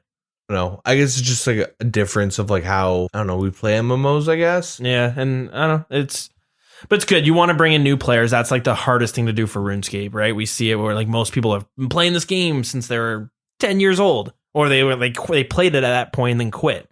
So it's clearly there's an issue with new players coming to the game where they've noticed new players might play it for a bit and then just drop off. That's why they want to do this. Yeah, I mean, it's going to happen no matter what. Yeah. But yeah, so their promise with all this stuff is that you'd be able to ignore these tasks. And if you have the game experience, you could utilize these boosts or milestones. Any rewards will be existing items. The equipment rewards given to free players will never be best in slot. And equipment rewards given to members could be best in slot, but only given for highest tasks. It's a weird one to drop in there, but okay. Which kind of harps back on like my older points. But item rewards will be both untradeable, unalchable. Tasks and rewards won't be available for iron accounts. And we're not looking beyond level 20 for skills. We have no intention of overly dictating an account's journey. Cool. I mean, I'm some contradictions, but yeah. Overall, I get what they're saying, and I'm kind of on board. I want to see more about it. I love the idea of agility being free to play. That's doesn't seem like a terrible idea to me. As you mentioned before, it's like whenever I create a new account, the first thing I'm always like, God, I hate having no energy all the time. Yeah. And at the end here, they say keeping new players engaged with the game is one of our highest priorities. And while we want to be agile with our changes, we aren't going to rush any decisions. We'll ensure that we continue talking to you, listening to your feedback, and building your ideas. Growing the community is very important, but we want to do it right. Please let us know your thoughts, and we'd love to hear any ideas you may have. So, moving on to the state of PvP. This is a big one. Yeah, so there's a bunch of changes for a bunch of different things. Integrity, pulled, and discussed changes. That's like the 3 categories. So I guess we'll start off with integrity. So they want to increase the GP drop when a maxscape is PK'd. Right now you get like 12k. It costs 2.2 mil. Yeah. So let's change that. Obviously, they want to allow players to use looting bag in PvP worlds in specific areas, like the hotspots. So Camelot, Lumbridge, Varrock, Edgeville. All right. Yeah. They want to change how the imp boxes work, because people are like throwing in their good items before they die in the imp box to bank them. Right, because you can put 2 items in there. Yep. And it's great for like stackable items. So if you're out there doing the black chins, yeah, bring one of these bad boys. Allow tier 10 emblems to be tradable. So currently only tier 1s are tradable, by the way. And pretty much the rest you put in shops, or you like suicide to someone and that's how you trade it. And it's really hard to track like real world trading and all that stuff with this thing. So they want to allow tier 10s to be tradable. It's a good idea. Keep the ones in between untradables. It gives you more incentive to keep leveling it up if you can. Yep. When a player's been teleblocked, there's no way to tell when their time block timer has run out. They want to add that so like the player you're fighting is now non-teleblocked. Must be a RuneLite thing, because I swear I can tell when it's expiring. Well, like if I TBU, how do I know when that timer's up? Oh, I got what you're saying. Yeah, besides like some shady third-party client. World 45 Deadman mode, they want to help the new players out pretty much. A 12-hour protections out of 6. Quest unlocks. The prerequisites and the quest would be Dragon Slayer, Animal Magnetism, Monkey Madness. Nice. And then half the rate of all the defender drops, so they're more common, twice as common. Sounds good to me. That doesn't seem many people play that anymore, so fuck it. On the base client, show when you're poisoned. Oh, that's not a thing. Yeah. They're gonna like fix the contrast with health bars to aid colorblind people. Okay. It's always good. Yeah, and on the mini map as well, because I don't know what, I guess green, some sort of green red or green something, green whatever, but I think some people see like the green dot is like yellow or something, or white. Yeah. On the mini map, I forget. They want to make Teleblock spell free to play, so they're just gonna do it though. This is like they pulled it 3 times, never passed, and now they're just like, well, because they know why. Because like PVMers are dicks, and like the bot farms, that's ridiculous. I don't always agree when it's like just vote no, but this is the one time this is the one poll that makes me kind of squint my eyes a bit and go, okay, what the hell's going on? Why has this not passed? Well, it's not. This is all like they're just doing it. Yeah, exactly. Yeah. So I can see why they're just doing it. They're like, we give you guys 3 chances to do what we want. Now we're just gonna fucking do it. Yeah. They're going to remove sculling on Clan Wars, Duel Arena, and NMZ on sculling. So once you're skulled, you are skulled. You skulled for life, baby. Yep. And then proposed PvP poll changes. Wilderness Slayer keys. So Konar keys, but for Slayer tasks. Okay. They want to improve the Clan War setup options. So leaving a CC, if you're like first to 25 kills, and you're almost dead, you can just leave the CC and then I'll get the kill. And then rejoining, all that stuff. Having a time delay if you could rejoin could balance this out. All this stuff. And then player capping. And right now it's like kind of like you agree. Yeah. But there's an issue called flooding where one team will cheat and bring extra players in after a fight has already started. So they want to have unlimited 10v10, 15v15, 20v20, 30v30. Cool. I like all this. It's good stuff. Yeah, just making Clan Wars more Clan Wars friendly. stuff should have been added a while ago. But oh yeah, clear telly blocks when a TBer dies. I really like this idea. So if someone telly blocks you and you kill them, that telly block would expire. So if you're jumped by like 2 people and you're like in multi, the TBer typically is more defenseless, and you could just like spec them out, go all in, kill them, and TB out. Like it gives more of like you're at Callisto or whatever. Like it gives more of like strategic, like your PVMer buddying guy cheese you out with like TBs and swaps. Toggleable KD ratio display HUD in PvP worlds. And then for proposed PvP changes, they want to rework the Gmaul to 60% spec. Ooh, from 50, that's big. Yep.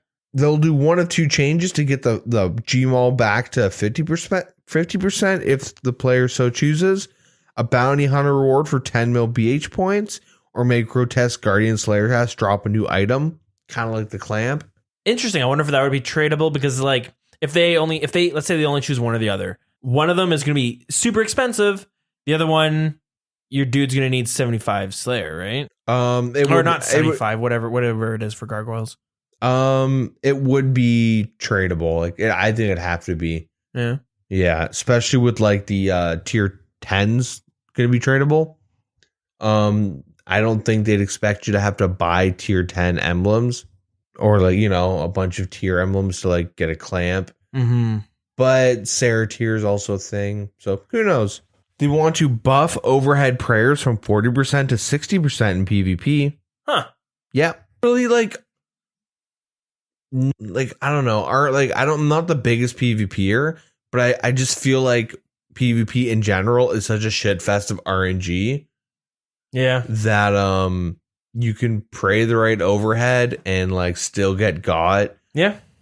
One major thing is that this does like hurt rushing a bit, and I guess like if you're better at tribriding, this does make it more, or I guess hybriding as well. And if you're a PVMer, you get caught, right? Yeah, throw on those, you're less likely to die. It does like increase the skill ceiling of PvP. Yeah.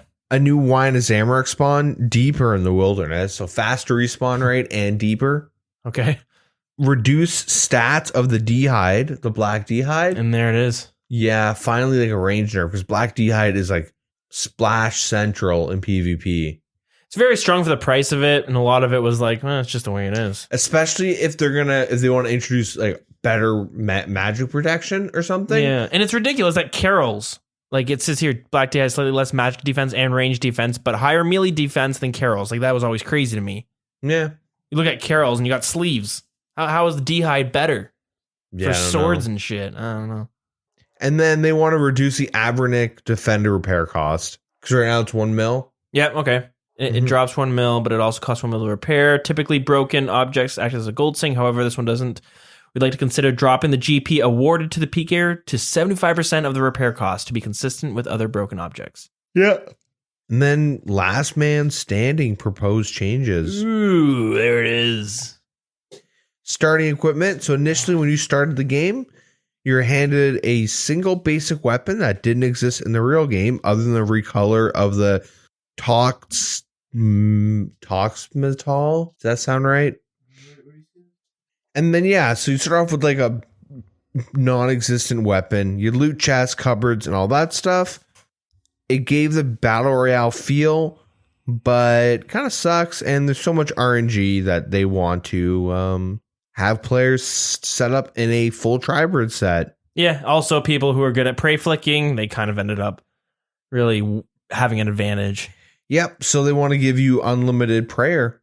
See, I'm surprised it's unlimited prayer. I thought it would go with 0 prayer. You wouldn't be able to use redemption, rapid restore, rapid heal, retribution. Okay.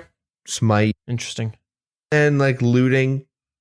Yeah, they want to have it so like the way you can upgrade your gears by killing other players, and taking the bloodier key from them as a reward, and use the key system to like kind of upgrade.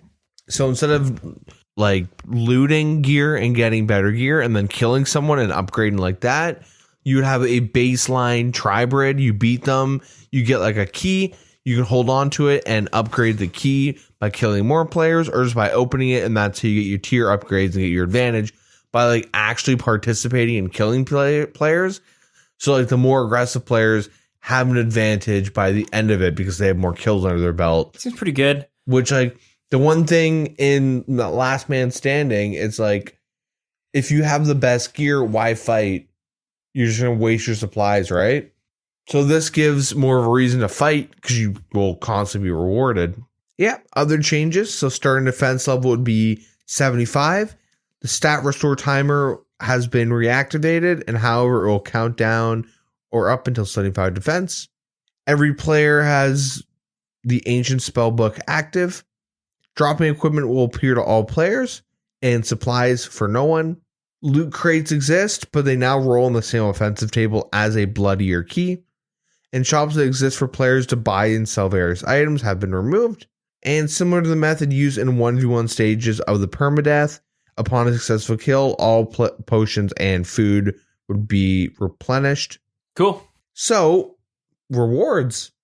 They pretty much want to know what we think about rewards in terms of like there could be cosmetic or new PvP items for certain PvP brackets. It is a PvP game after all. You know, you get tickets for top 5 finishes and all that stuff. Yeah, and I think that's a big thing. It needs a shop like Castle Wars has, right? Yeah. With the redesign, they would have to turn off LMS for a bit. All 2 people, well, 2 players that like still play it. Ain't no one playing that with 2 players. You need 25. That's a sad thing. But yeah, I actually really think this is like the way to go when it comes to last man standing. I don't know how I feel about the tribrid setup when you first get in, but at the same time, like it's so why not? Yeah, what do you know? What do you not like about it? The only negative is I worry that now that they trying to fix the problem with the prayer flicking, I just worry the problem now will be like a guy who's like leagues better at tribriding will win every time. That's right? The point, though. I think it would be cool that, like, even if you're not good at tribriding, like, you still have a fighting chance if you get the good gear. I mean, you can still team up on someone. Yeah, that's true. You should be able to win by being better. Oh, yeah. No, it makes sense. It's just, like, it would just suck that, like, let's say you and I were not good at tribriding. So it would just... I would be disappointed if I win every time, and there was always the guy who could tribrid. He's just, like... He's going to win every single time. You know what I mean? Like, That's what would make it like, okay, this game. I mean, I'm not good. I'm not bad. Like, I think as the average person, I can style on them a little bit. Yeah. I'm not like crushing it. But I'm saying for like an average player, because everyone's getting boosted, right? Your stats are, it doesn't matter what level you are. Everyone's on a level playing field. So, I mean, if it's a battle royale, let's say it's Fortnite. Well, okay, no, Fortnite, depending on how big of a nerd you are about that game, it's like, well, this guy can just outbuild me. But, like, okay, let's say, like, PUBG, or, like, how about, like, Tetris? The Tetris okay, I've 52? played Tetris. I know Tetris. We've all played Tetris. There's a Battle Royale on the Switch. Oh, that game looks sick. It actually would be the perfect example. You look at someone like, his name's Wumbo, I believe, who is a god at Tetris. Mm-hmm. Dude's like a 98% win rate over, like, 500 games. Damn.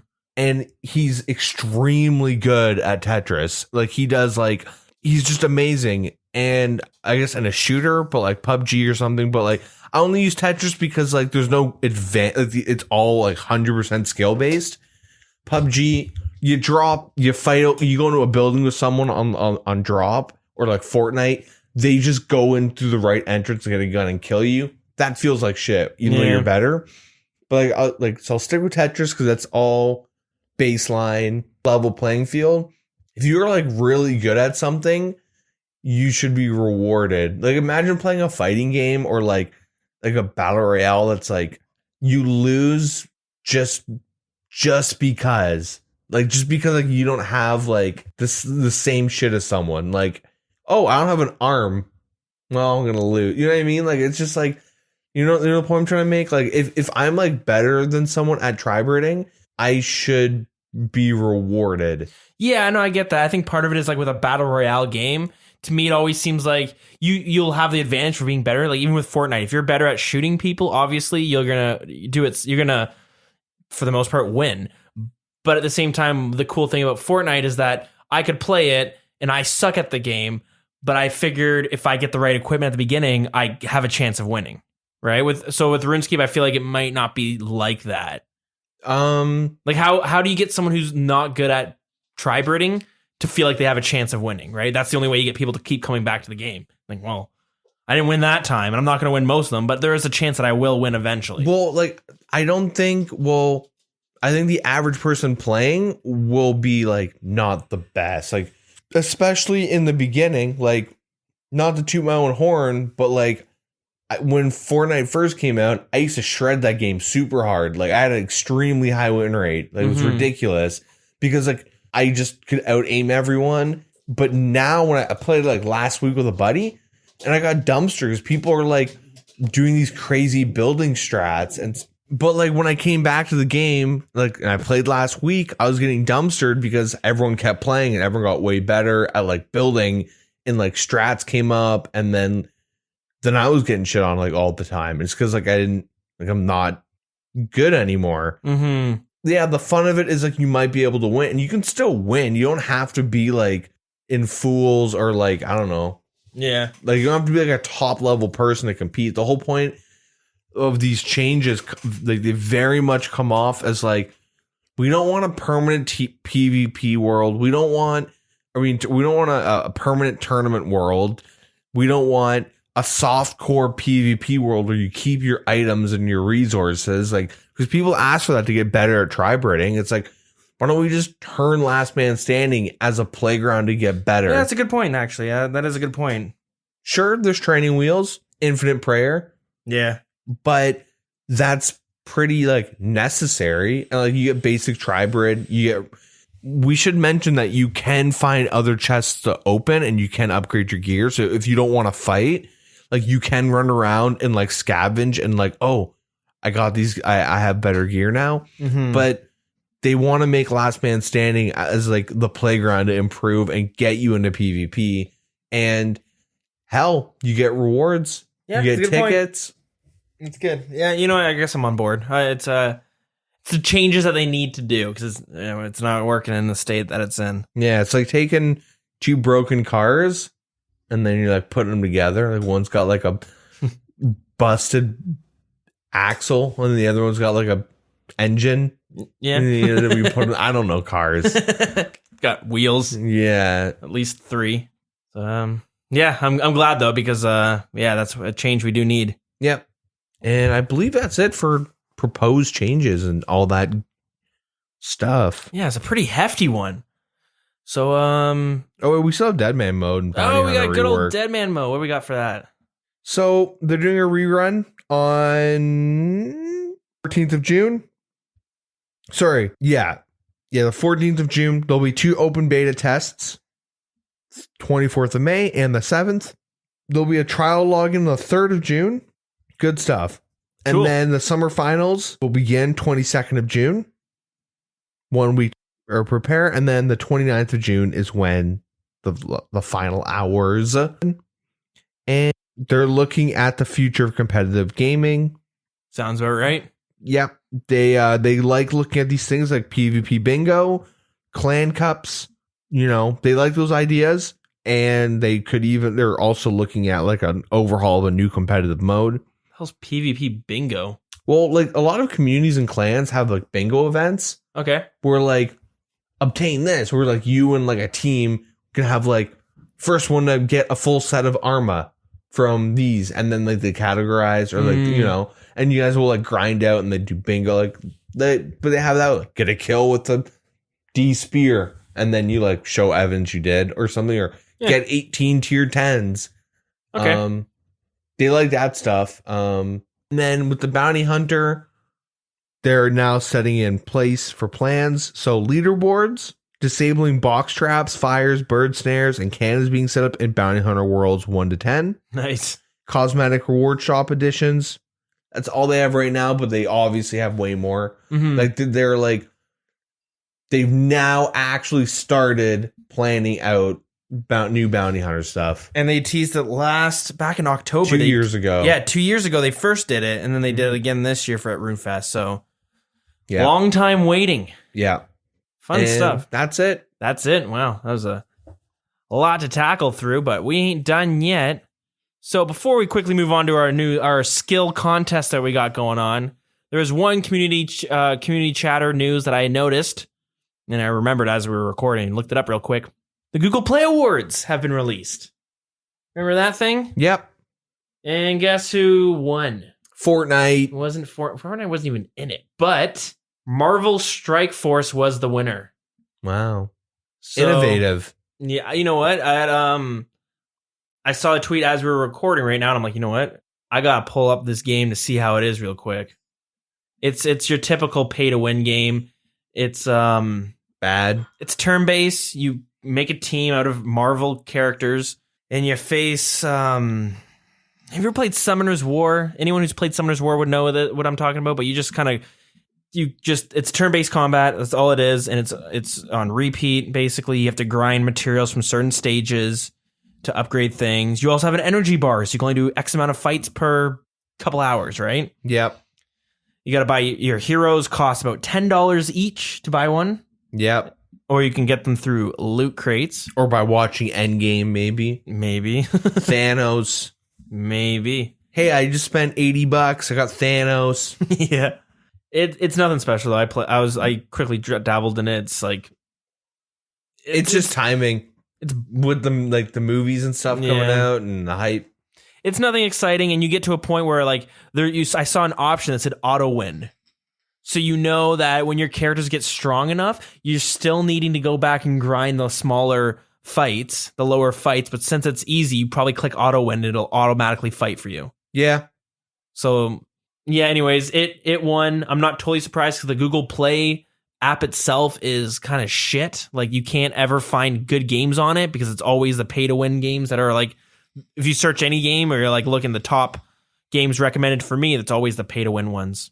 And usually not done well. It's the game, by the way, Marvel Strike Force is a reskin of a Star Wars game that's exactly the same. Which is probably a reskin of another game and a reskin of another game. Reskin of Han Solo Just Dance.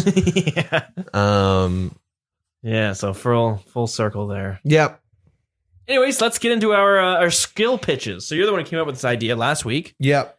We were talking about warding. General Tractor did a whole write-up of what makes a good skill and his breakdown of the warding skill. So you propose, hey, why don't we spend the next week thinking if we can be more creative and come up with a good skill that would fit. And we used some of his guidelines of what he believes would make a good skill. And we said we'd spend the week coming up with some skills and see whose is better. I guess, right? Yeah, I mean, I wasn't like, oh, I'm going to beat Dills. But I was like, I kind of like actually want to see if I sit down and like intentionally try instead of like, this would be cool. So being that ideas guy, like you on Reddit I need a team. And then you filter by controversial and it's like World of Warcraft meets Call of Duty. We're going to make this game. I need developers, artists, musicians, someone to write the story. Well, I have the story written out. Well, I have the game design, but you know what I mean? Where it's like a guy who just has an idea and then he's like, I just need everyone to make this game for me. Yeah. Be kind of fun to like actually like try that to like be that person. All right, well, let's hear it. What did you come up with this week? So first of all, this shit was hard. Yeah. It was really hard. I had an idea, which is kind of cool, I thought. And then the more I like was like going through it, the more I like disliked the idea. What was the idea? So this is your scrapped plan, right? This first one you're going to be pitching? This is the only one I'm pitching. Oh, so it's just like, well, because I kind of stuck with this idea and I tinkered with it as much as I could. Mm-hmm. Because I don't want to like have like 80 shitty ideas. I'd rather just have one and then learn and be like, oh, this makes sense why Jagex can't come up with a skill. It's fucking hard. Yeah. Okay, so what's the idea? So let me pull it up. So the skill I came up with was astrology. Ooh, astrology. Okay, that's interesting. Basically, you like it's really hard to explain because these are all like fucking shitty, like just jot down notes, but I'll do my best. So it's something you require a telescope. Actually, here, let me go back. So I chose this because one, we don't have many mystical concepts. We have magic, runecrafting for like skilling, I should say. Yeah. What magic, runecrafting, and what was the prayer? And I guess, prayer. Somewhat. Yeah. And General Tractor made the point to make, if we're going to add one, it should have a basis in the real world, but also, or it could, but also be like magical. And at least during this time, like in this era, astrology like was like very believed in. And also my next thing is that there's already kind of a base in the game. Yeah. You might have mentioned it in a lore segment, but with Callisto and Scorpion and all that, right, their lore is based from like astrological like constellations and stuff like that. Mm-hmm. So I thought it'd be neat to like draw an idea from that. So it would work similarly to like how you get introduced to Herblore through a quest. Okay. I had two ideas. One was to rework the observatory quest rewards instead of being RNG based, which is I think is stupid as hell. Where like you literally look at through the telescope of the observatory tower, and whatever like astrological sign you see is what your reward is. Mm-hmm. So you could get strength experience or like anti-poison. Yeah. Depending on what you saw, which is random. So rework that so that it would get you to like level 1 or like, I mean, level 3 or like unlock the skill itself, or add observatory 2. Okay. Which would expand on creating more of these observatories throughout the game. Like at the Watchtower, maybe a Wizard's Tower, just various places like that. Whatever seems fit. But also you probably have to change the rewards from the first one still, which I think first one has really dumb rewards. So the idea is like similar to like mapping in PoE, like cartography, like that kind of a concept, I guess. I don't really know how to explain it, but you would start off as like throughout the quest, it would be like, hey, find Polaris or something, right? You start from like the North Star, and like, if you know, I don't know much about like constellations and stuff, but like you can use Polaris to find the Little Dipper. Yeah. And then is Ursa Minor? Yeah, Ursa Minor. And then from there you could like visually track and find the Big Dipper, which is Ursa Major, which I think is that Callisto? Big and Little Dipper like stand for Big and Little Bear. I don't know. There's something like that. I don't know too much about all that shit, but what's the story? Zeus turned into a bear and fucked this woman because the woman was like super turned on by it and got pregnant, but he cheated on his wife and his wife found out. So then the wife then the lady gave birth to a dude who was a hunter, and then the wife sent the girl who got fucked by the bear into the skies with her son. I don't know. Something, I can't remember it. Yeah. Like not less bestiality, more like I don't know, just gameplay, I guess. Yeah, well, yeah. Anyways, so let's just say baseline, right? First quest or the first like thing interaction, you would start like the Little Dipper or whatever, and then you would have so I had like two ideas. One was like you would kind of go to like a observatory tower or to like a hotspot where you would set up like a telescope and a star chart. So that would be like your skilling items. And you could like do like a dungeoneering-esque type of escapade and go through each of the stars and finish the constellation or do various tasks, and it would like complete it. Mm-hmm. And then from there you'd get certain rewards. Talk about that in a bit. All that good stuff. And then from there you'd like unlock other ones, but you'd also be gaining experience. Yeah, does that make sense? I think so. I need to hear what the rewards are. I think for it to the rewards all come will together, or like okay, so that's how you train it, right? That'd be like part of like that's like part of the progression is that you're filling out the constellations alongside with leveling. Where like maybe you have to like go back and do this one like 3 or 4 times. You get like specific rewards linked to it. Okay. But that's just kind of like the early stages, I guess. That would be like, I don't know, mining copper or something. I don't know. But yeah, there'd be like puzzles or like some sort of interactive, maybe a minigame type deal. Or you go the aspect of like divination where you can literally just sit there and capture essence and interact with players in that same area. Similar like wood cutting where it'd be like more of a gathering skill instead of like you're interacting and you're like off on your own. So there's a chance to gather essence from doing this skill? I'm saying there's like the multiple aspects I couldn't quite decide on. Okay. You know what I mean? So like there are a couple takes, is why it's really jumble jambly, because like, yeah. So finishing these, you could get like an essence or astrological fragment. With this, you could create like the two things, because like what I was trying to do with this skill, I guess, was link PVMers wanted to train it, but then also skillers. So with these fragments, you could build them up. So let's say like you complete Little Dipper and then the Big Dipper, and then you get like the fragments. You could put them together and then go to a specific area and fight a boss.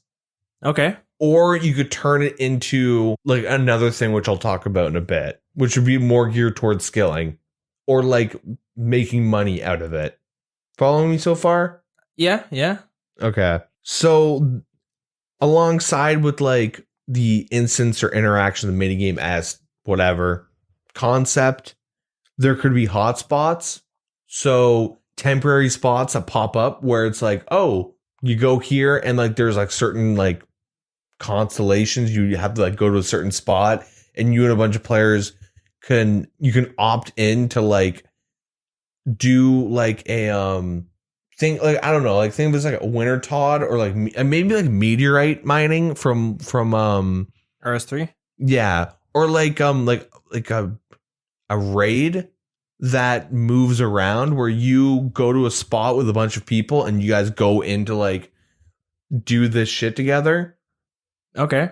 So like either if you're gonna take like the mapping out, you're like going into the constellation type thing. Mm-hmm. Yeah, this is what I mean, where it's really squirrely trying to make it like work. But within that, there could be like you have to. Yeah, this is really bad. Now that I keep trying to talk about it. The main. I think the problem, like, so I'm following, but like, so what would be the point of filling out your star chart? You know what I mean? Like, what's the end reward for that? So you'd be getting like besides the resources that you could use to fight bosses that give you like either unique rewards or bonus experience to help progress your level, or you'd be able to get like resources which you'd use and like mainly to make auras, which I can talk about in a second. Okay. Yeah, there's also a way to opt into like having specific, you could like opt out of not sharing like your data with people. So like you could make it like clan based. Okay. Where like you go into like a CC, you guys could be like efficient with like, you go to this area, everyone has set roles, you need like people doing certain skills or people doing combat. Where like, yeah, trying to get like PVMers and skillers together. I was just trying to get like the basic idea together. So like exactly what, just because like. So as you level up your astrology skill, it gives you more access to bosses and raids that would give you PVM equipment and resources. Well, not necessarily. So it would open you up, because like I wanted to be like a level 3 could get 99. Yeah. Or 126, or like anyone can. So like to make it flexible, there would be ways to like focus more on the skilling, where like if you want to do like an AFK approach, like a blood rune type approach, you could sit there and like gather essence. But if you want to level it up quickly but also interact with people, you could go to like certain hotspots and do these like events where like you would need to like work together. And like, so in like the free for all aspect where you're going with random people, like a winter Todd type of a concept. Yeah. You'd go into like this area, instead of like you taking damage, like that constellation would, because they all like stand for some sort of animal or some shit like that. Yeah, or right? an event. You want to like try and save that. That would be like the life pool. Okay. And then so you'd have to like integrate skillers. They'd have like certain tasks to do. And then PVMers have certain tasks to do, you know? If you're an Iron Man or you don't want to interact with random like brain dead people, you could opt out of like sharing data, but you go in with the clan with like a preset, like efficient, like that's where it's more like rating in terms of like, it's less of a shit show. It's like it's like back with Blast Furnace where you'd go to certain worlds and pay clans to do it efficiently for you. Okay. Back in the day. Yeah. And then they opened up a free to play, or not free to play, like a specific thing where you pay money and like the dwarves do it for you. Anyways, I didn't have like the actual like idea, just the concepts kind of, because the actual idea is like you could really kind of do anything, but like I want it to be, you know what I mean? Think so. So I focused on more of like The concept, but you didn't think of like actual reward ideas. not reward. I have reward ideas, not like, because the main thing is like with warding, the big issue is like how the skill, like what you got from the skill, but like how you interact with it instead of the concept of it, and like what you did with the skill. I focus more of like what you did, where the skill, it just bridges the gap between PVMing and skilling. Yeah.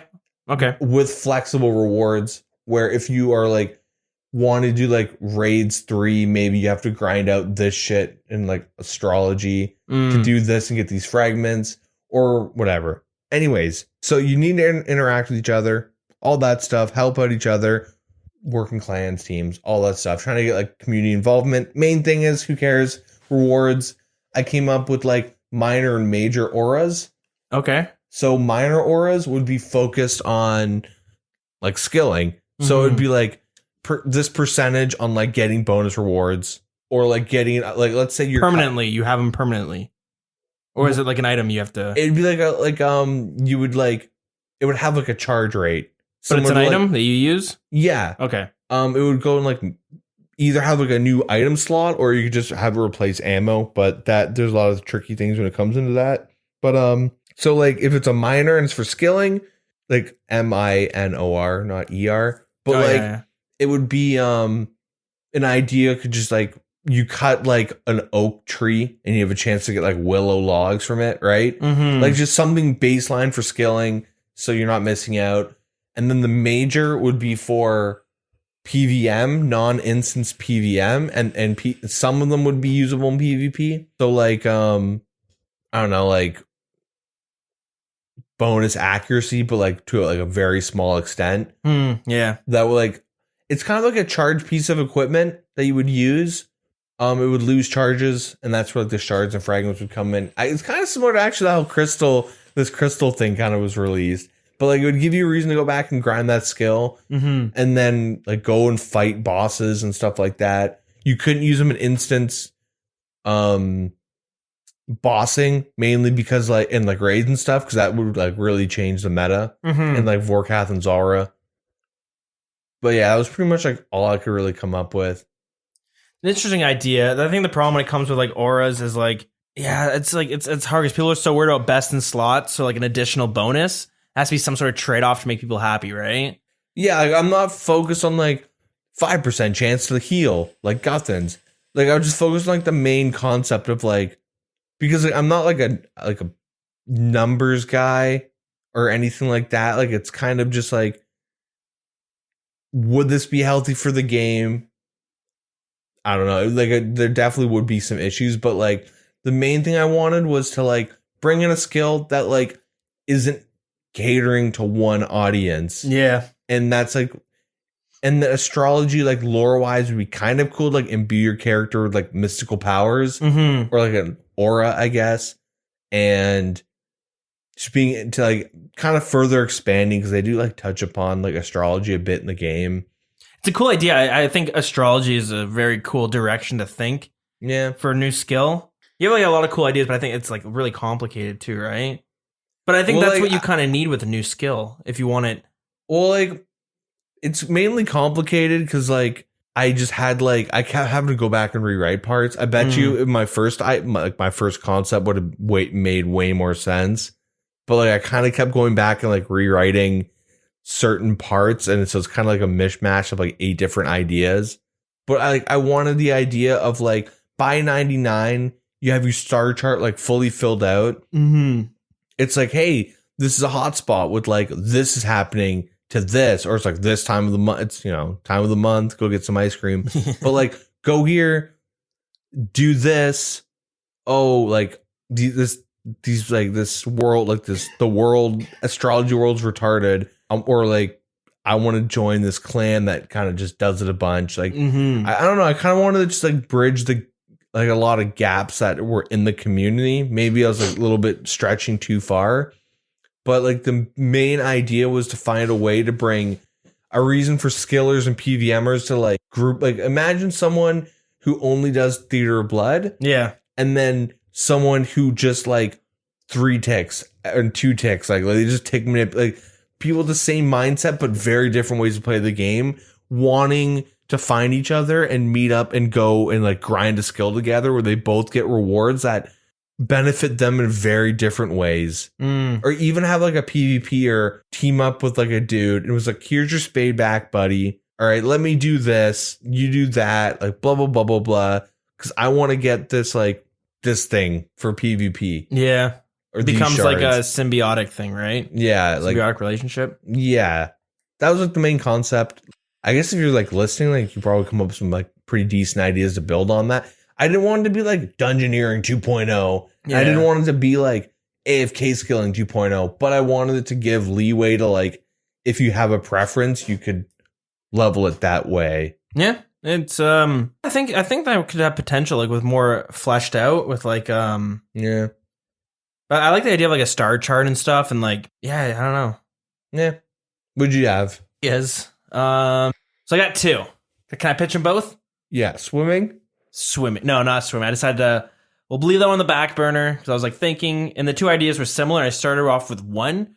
My first idea was like after we were talking after the podcast last week, we were talking a bit, and that's when I started thinking. I was like, oh, actually, I think I have an interesting idea. I don't know what I'd call it yet, but like it's like an instrument skill or like musician skill. I think like with General Tractor when he wrote it up, like you want it to be good and fun. You don't want it to be just like an AFK skill, as you said. And then I was thinking like majority of people enjoy PVM way more than everything else. The skill has to somehow incorporate PVM. But you don't want a new combat skill that's going to raise the combat level, and you don't want a new combat skill where it's like, well, now we have melee, mage, range, and this bard skill or whatever. I was thinking maybe, so you train it is like you craft musical instruments of some sorts, but you could use those instruments in combat, but they'd be used as an item or maybe a weapon. That's what I was playing between the 2. Like I was thinking like war drums.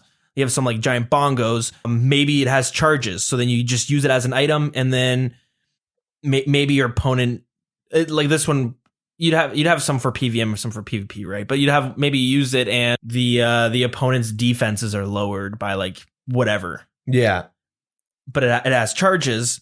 Or maybe you equipped it as a weapon and you use the special. Maybe it has a special only. You can't attack normally with it. Maybe you just use it for the special. Like passive effects or something. So you're like grouping, like for bandos. Yeah. So you'd have like buffs or debuffs for your opponents, and with different equipment as you progress through it. This isn't like an idea just for this. It could be used for the other skill I'm about to pitch. But I thought that.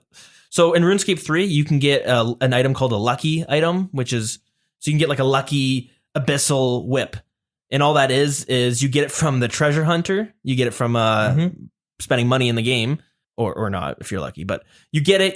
And it has all the same stats, but you can't trade it. So it just gives you like this untradeable item that you have to use for the most part. You can't use it for anything else. And I thought it'd be cool to have like, let's say you're crafting a harp. It's like level 90 requirement. There's like a really rare chance to get a thing. You have the harp, which is tradable. You can trade all these items, or you get a better version of it called the perfect harp, which is a very rare chance of getting. It's a little bit better, nothing crazy better, but you can't trade it. Because I like the idea of being rewarded for having a high skill and like having untraded items from that skill. Because this way you're like, got 99 whatever musician skill. I can create these war drums that require level 99 to make them, but I'm the only one who's able to get the perfect version of that, which would like, I don't know, maybe the war drum normally gives you a 10% accuracy bonus, and everyone in your party, the perfect version would give you like, not 10%, but it'd give you like 12 or 13%. So it's a little bit better, but nothing crazy, because it would be fun to min and max. That was the first idea. But then as I was thinking about it, I was like, so kind of similar concept, but this skill, I was thinking the engineering skill. Again, I was like, what can you do with combat? And then I was thinking of the dwarf cannon, where you use it for combat, but it trains your range. Yep. So this engineering skill, like maybe instead of getting, maybe from doing that, the dwarf cannon quest, what's it called? The dwarf cannon, I guess. Once you complete it, maybe that'll give you like 3 engineering, so you can start doing this. But like maybe this would allow you to create a new type of dwarf cannon. It's not better, it's just different. Like something that maybe it moves slower and it shoots slower, but it does more damage on hit. Mm-hmm. This way, overall, DPS wise, you're losing DPS in a multi-combat zone. But let's say you're killing like dark beasts or something you would cannon, but you're only in single way combat and they have a lot of health. Yeah. So that it'll give it a chance to hit more. And then with this engineering skill, you'd be able to create other items like, I was thinking maybe like bombs, where you can use it and it will deal a fair bit of damage to that monster. I wanted to outweigh like, okay, I'm doing more damage, but I'm losing the food. If I want to get more kills, like I'm losing inventory for food. If I want to get more kills per trip, the food will give me more. But if I want to get faster kills, I want to maybe bring something from this engineering skill, like a bomb. That was just an idea. I was trying to think of other like ideas, like dwarf cannon, maybe creating different types of cannonballs, maybe make ones that shoot faster. Yeah, like a machine gun version of it. It'll probably be more expensive. So like, would the engineering be like a crafting based skill? Yeah, it'd be like a crafting skill. And the musician would be like a combat, so you'd gain like a musician type like experience. Well, I'm thinking like the musician one, I was thinking like with both these skills specifically, you get the experience for creating it, but I was also from using them. I was thinking like, would you want to get experience from using them? That like maybe the musician one I think would be pretty neat. Yeah, like they're both kind of similar because they give you items that you can use in combat. And I was trying to think of more ideas with the musician one. I found like the instruments, like a lot of them, the ideas are coming up with was like healing players or like a lot of supporty. Like they're like, yeah, you became a bard basically, right? Like a lot of support and buffs and stuff. With the engineers, more of like directly doing damage. And I felt like I came up with more ideas with it where like, even in PVM, you could have it so it's like a bomb, but maybe it takes 5 ticks for it to explode. But the problem is you set it down, and if your opponent hits it, maybe it blows up and it hurts you instead. So now you gotta weigh, like, is it worth putting these down? Because it's easily counterable. Yeah. And then with the engineering skill, I was thinking just more like in that vein. Well, I was like, I found out I came up with more ideas with it, or both kind of worked, but it made more sense. Where like, people love dungeoneering, but no one liked it as a skill. But maybe having it linked to the engineering. I also thought of like an archaeology skill. But like maybe that's where you get your materials is through these dungeons that you have to find these old ancient materials that you use for it. I'm not sure. Yeah, those are my 2 ideas: were the instrumental skill or musician skill and engineering. Something that helps supplement your combat, and it would give you kind of options. Maybe like thinking, you're not just like bringing brews. Maybe like, okay, I'm going to bring 1 bomb. I'm going to bring 1 this or that. Easy to say, it's tough to think of a skill. Yeah.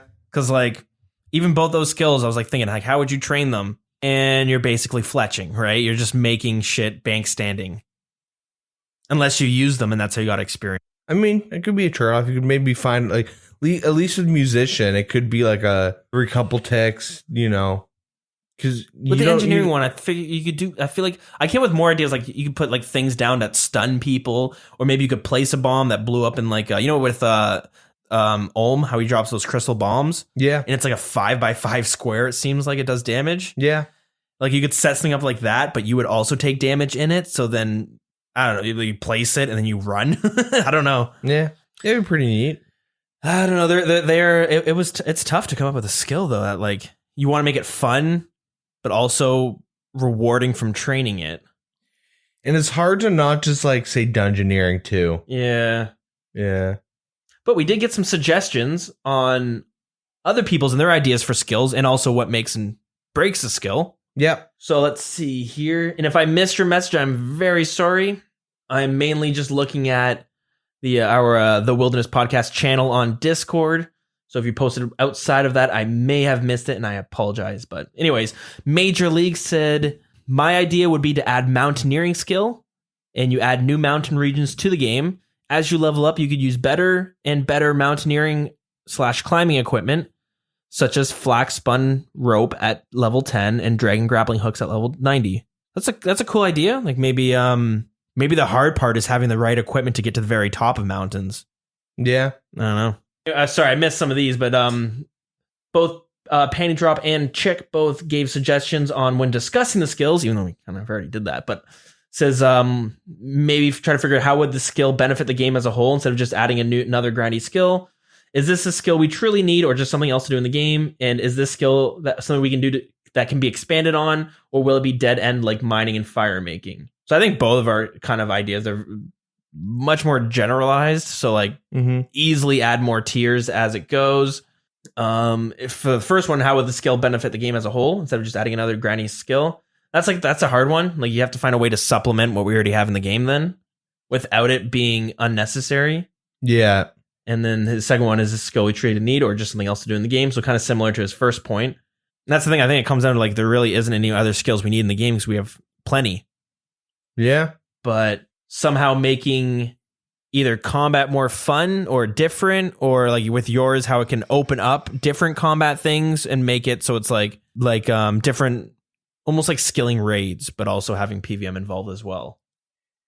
Yeah, like I guess I didn't really have like I had an idea and then how to get everyone to play together, how to make it work for everyone. Yeah. Not 100% nailed on like what exactly you'd be doing, I guess. I don't know. I wasn't really too worried about it, but then I'm like, shit, it's super hard to convey my point because like I know what I mean, I guess, but through my notes, it's kind of like not articulate enough. Mm-hmm. Yeah, it's tough breaking it down because like I had all these these cool ideas that I was like the more complicated it is, the harder I have like relaying it. So I was like, you know what, I just try to focus on the general concept of it and then like some of the rewards, ideas of the rewards. But at the same time, like those skills the rewards would be great, but training it would be boring. Whereas yours seemed like it would be, you focus more on making the training part of it fun. Yeah, and like flexible. And like kind of get everyone involved on like all tiers. Mm-hmm. But yeah, I don't know. Maybe I'll like try and pick at it a bit more and get it more like defined and do like a separate episode type thing like I did with I don't even remember what it was. But whatever I did and released it to the Patreon guys. Oh, that was for warding. Yeah. Magpie said here it's a longer write up, so I'll condense it a bit, but he says basically when you break the skills down, like it's good to know if they are self-reliant or interaction reliant. Like, would you be able to train the skill going from level 1 to level 99 without ever training anything else? You know what I mean? Like woodcutting, you can do that. Fire making, not so much. Well, if you're an Iron Man, yeah, no, you can't. But like in this as a whole, you could easily just train fire making. You just buy. Well, you just buy them, yeah. But I'm saying like generally they work off each other. He said here, most skills in old school RuneScape are self-reliant in that way, but it's also interesting that pretty much the only interaction-reliant skill in the game is everyone's favorite skill, which is Slayer. You can't train it purely, but rather it offers a more engaging way to train your combat skills. He mentions Artisan would have offered the same thing, but to do with non-combat skills. And then he goes into warding, where warding fails, I think, boils down to how it tries to do everything and fit into every type of skill. And then my idea for a skill would be something that adds on to other skills like Slayer and would be most similar to dungeoneering instead of just grinding dungeons. Dungeoneering would really work in OSRS if they made it central to things like raids. Just like high-level woodcutters are set apart into the game's realism by chopping more exotic trees, high-level dungeoneers should be set apart by the ability to delve into tougher and more distant and more challenging dungeons. If it was tied into Chambers of Zarek, making it a level 75 requirement, people would be upset that they can't grind easy GP for all of the 2 weeks, but it would be better for the game. It would allow for more engaging content that doesn't need to offer great gold rates, but why stop at just dungeons? That's why I like to see a skill like Exploration. Magic skill that ties like combat, agility, thieving, etc. to explore hidden areas. It's what dungeoneering was supposed to be. And he makes a good point that all the content that is received very well or has been teased by Jagex plays into these elements. These are, raids, the 2 raids we have, and the new gauntlet. People are very excited for that. Yeah, that's the thing. Like dungeoneering, I think it's fun to do, but it's a weird skill, right? So maybe one that's more not just focused on dungeoneering, like the exploration skill, possibly. Zyrus is here. His idea although it's kind of far too late into the game to implement it. But his idea was cartography, kind of what you mentioned, mapping. It could have made exploration an integral part of the game from the very beginning, allowing players to discover every town and city, locating teleports, transportation spots, well as building their own map. Imagine messaging a friend and arranging to meet in Falador, but you've never been there, and all you have is signposts and vague directions from NPCs. On your way to Lumbridge, you pass through Draenor and Port Sarim. You map out the locations of farms and NPCs. Not sure how leveling would work, but as you level it up, you discover new things that would be added that you would have been able to see before. Quests like Underground Pass or anything that with any sort of maze would work really well with cartography skill. It could have a huge part of this release with the release of Zaya. Unfortunately, if it was released right now, people would quit. You'd have to revisit every location in the game unless they made exceptions for existing players. You'd have to walk between each one to discover the transports. That's a cool idea. I agree. I guess it is too late, but your time would be sweet. Like maybe you explore the maps, but at a certain level, you can start unlocking store locations, right? Yeah. Then you can look at your map. Yeno's suggestion for a skill was riding. A riding skill, you can add some tameable mounts or something. It would fit in the medieval setting as long as it doesn't interfere with agility. Many games have mounts. I don't know how it would work in RuneScape because, like, fuck, they've really not want to put mounts in the game, so they've added every other thing. Yeah. I don't know. Connor RS, he says he liked the idea of sailing, and I did too, but they didn't flesh it out well enough. And lastly, it was a message from Gloctopus. And his idea is the breeding skill, an extension of farming, hunter, or / summoning. So you'd be able to add a new room in your house, your player-owned house, where you can collect and breed wildlife from all across the map, from ducks to dragons. You can breed your pets / followers with varied stats and bonuses that would be dependent on both levels and luck to obtain, solving the new skill problem while using existing skills. So you could obtain wildlife to breed by training other skills, much like a pet will give you a notification in your chat, finding multiple creatures to be able to breed for different bonuses. So like animal husbandry type thing? Yeah, pretty similar. Yeah. Then they would have different traits, so having a rare pet would be a big advantage in breeding the traits. And then they'd have rare pets, like imps, that would randomly generate random locations on different worlds, requiring both communication with other players for information and existing skills and the luck to catch it. Hunters would come in handy here, adding a new excitement factor while playing when you see a rare breeding of foraging birds that has a knack for collecting gems on a quest. For collecting gems. And then his next point, being able to pick and choose what breeds you make, it makes it more engaging to one style of players. Skillers, questers, PVMers, and PVers would all be able to make use of the skill, relying on playtime and being in the right place at the right time and to train and perfect. Open doors, and they would open doors for future new content and endless possibilities. And lastly, hand in hand with farming for feeding the pets, herblore for keeping them healthy, construction for having a house for them, and hunter for trapping, and breeding level for overall ability to care for them. And that was the rest draft from Gloctopus. So it's a cool idea. The Neve memes would be pretty real. Yeah. She's a follower at some point, right? Nah. Guys, you can get Neve. Go. Sandwich lady. Yeah, imagine random events. I got the old wise man. But RuneScape 3 has their animal husbandry. It's just an extension of farming. And I actually do. It's similar to what Gloctopus had mentioned. And I think it's really fucking cool. And I kind of wish we had it. Mm-hmm. But you can breed animals in that game. And there's they have different traits. And different traits mean like different things. And you are able to get like rare traits. So you could like, the idea is you keep breeding your animals to get the best one, right? Selective breeding. Yep. And eventually you'll get like a chicken that has all these like super rare traits if you're lucky enough. And I don't know the entire purpose. I think it's the purpose for the good traits are just to get the achievement. But there's a lot you could do with it. And I always thought that was really cool. Yeah.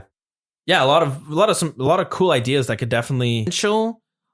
But it's hard because even with warding, like a lot of these skills, like you could make the argument that you could attach them to something else, like the animal, the breeding one. I like the idea of it needing components from other skills, like herbal to keep it healthy and stuff. But I think having it as its own skill, you know, it would probably fit better in the farming skill. I do like the breeding idea. It's cool, and it's super cool from RuneScape 3. Mm-hmm.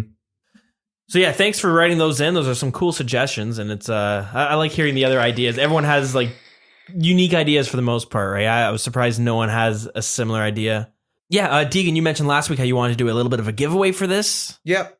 So you said anyone sending in suggestions or ideas or how we can make it better would all be entered into a raffle. Yep. So we have 8 people here, and we will do it live on stream. And for the Bond giveaway, our winner is Yeno. He was our number 5. You guys are all randomly selected numbers. Totally fucking rigged. No, I'm just kidding. So yeah, congratulations on your Bond giveaway. The Bond. We'll definitely get that to you as soon as possible. And we had a pretty cool suggestion actually from Regan's Smash. Regan's Smash. And he said, have you guys considered running an event similar to Have you guys considered running an event similar to Jeopardy event, but instead it's submitting an idea for a new skill via the Discord? So I really like that idea. Yep. But I'm thinking just so people can't see their own answers, maybe what we'll do, we'll want to give it 2 weeks. I was gonna say like a month. A month. Give people like some time because we like Hop Happy from the CC Discord from the community gave like 2 bonds and some gold as well. Damn. For a future event, and this would be perfect. And then we can add like that stuff in, and plus some of your stuff. We could have like a pretty like decent sized event. So what? 2 bonds, 5 mil from your side. Yeah. And then we'll throw in another. See, how much is that going to be? That's like 15 mil. How much are bonds? I have no idea. I guess we'll make it an even 30 mil in total. How's that? Yeah. We'll make it a total of 30 mil giveaway. We'll select. It won't be just. We'll give the top 3 our favorites. We'll use those as the winners. Yep. So email us though, because this way, if you come up with an idea and you put in the Discord, someone might copy it. But send us an email at thewildernesspodcast@gmail.com. And okay, the deadline. When should that deadline be? You say a month? Yeah, like 4 episodes from now. 4 episodes from now. Episode 137, we'll do the draw. Yep. All right, so by 137, we'll do the draw. Well, we'll read them and we'll select our favorites. So if you have an idea, take your time, flesh it out, and submit it. But like, let us know what the rewards would be. Like, what's the whole point of doing this? Yep. How you would train it, and and then anything involved as well. Like if there's any extras you want to put in. Yeah. Like maybe it doesn't. The rewards could be like a musical equipment, but maybe at like level 75, you might be like, yeah, but there's a new musical raid or something, right? That's just an example. So maybe it unlocks something else, but that might not be the exact reward you want. It's just like an extra thing that unlocks at a certain level. Let us know from that too. But really, let us know the reason to do it, the rewards, and how you're going to train it. And then let us know, like, why do you think, what about this idea do you like personally? Like, why do you think it would work well in RuneScape?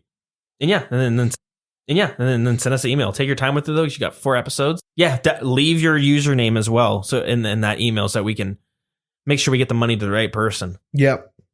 Is that it? Do we move on now? Yeah. All right. We're not going back in time this week. Normally we go back and revisit some older content that was released this week. Wow, I'm drawing a mad mind blank. This week in 2001, I was trying to do the math and I just had a major brain fart. Anyways, the point is nothing happened. So let's kick it over to the lore real quickly.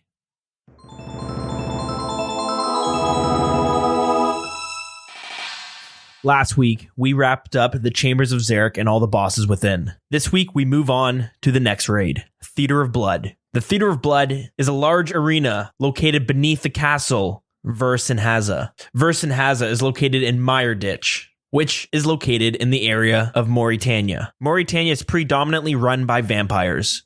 We discussed in an earlier segment about the vampires themselves. But to quickly sum it up, Mauritania is ruled by a family known as the Drakens. Vampires require blood to feed. So the Draken family had set up an elaborate rotating teeth system all across Mauritania. This was a method to prevent food sources from exhausting too quickly. However, most of the blood teeths come from Mireditch, which is considered a ghetto in the southeastern part of Mauritania. The castle Versenhaza was once the home to a Saradomin queen named Queen Eferity. The Saradomin rulers were overthrown during the Third Age, where the Draken family eventually set themselves up.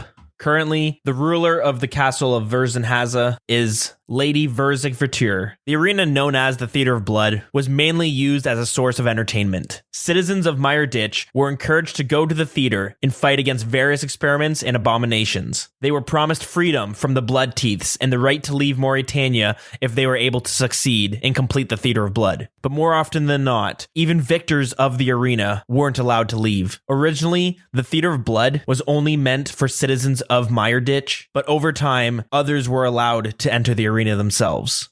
The citizens of Meyerditch did not prove to be as entertaining. They were inexperienced, poorly equipped, and often were not in healthy conditions in general.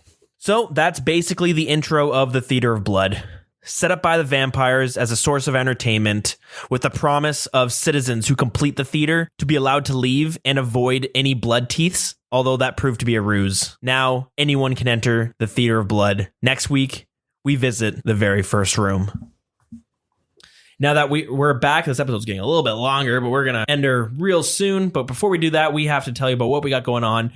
If you like audiobooks, podcasts, or reading physical books, you might enjoy Audible. You can get a free month and a free audiobook if you use audibletrial.com/wild. You get a free month and a free book. Probably just said that. I'm getting a little loopy, but yeah, check it out if you're into it. Deegan's been really ripping through those Harry Potter books, so I'm sure that's a recommendation from him. Mm-hmm. If you want to check them out too, go ahead and go to audibletrial.com/wild.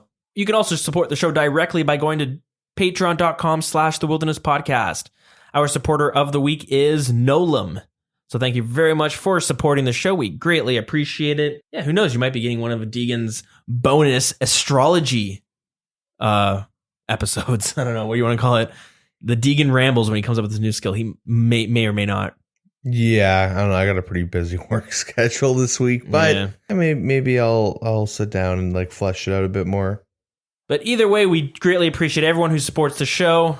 Can't thank you guys enough, but we can do it at least once an episode. So that's what we're doing right now. Thanks again. If you want to come hang out with us in game, that is WildCC. Our Facebook is facebook.com/thewildernesspodcast. Our Twitter is @thewildernessrs. Our email is thewildernesspodcast@gmail.com. And Discord will be pinned on Facebook and Twitter. And like I said, if you want to submit a skill idea, it's just for fun. Our favorite ideas will be winning some money. Make sure you email us, because this way we can keep it all centralized and I don't have to kind of sift through Discord. We have a lot of channels on there, and it's easy to get confused about where to post something. So just send it to our email. But Deegan, you got your stuff. Twitch, Twitter, DNRS. And my Twitch is the Dills. I do these random RuneScape radio streams. I don't have an exact schedule down yet, but as I figure out my future work schedule, I'll be able to flesh that out. But I also have plans to do some VR streams when it comes out. Maybe stream some of these like mobile games I've been playing sometimes. I don't know. Trying to think of some different ideas. Oh my God, I'm getting notifications for that Marvel Strike Force game already. For 10 power cores, get 10 shards of any characters. These motherfuckers. Straight to the uninstalls. Anyways, our song of the week is going to be Arachnids of Vampyrium. This is a music track that is unlocked during the fight in the Niloka's lair within the Theater of Blood. And it was composed by Julian Surma. So that's it. We thought it was going to be a light week, but turns out not the case. Yeah. We got some heavy dev blogs dropped on us. Yeah, thanks everyone for listening, and tune in next week for 134. Yeah, have a good one. Take care, everybody.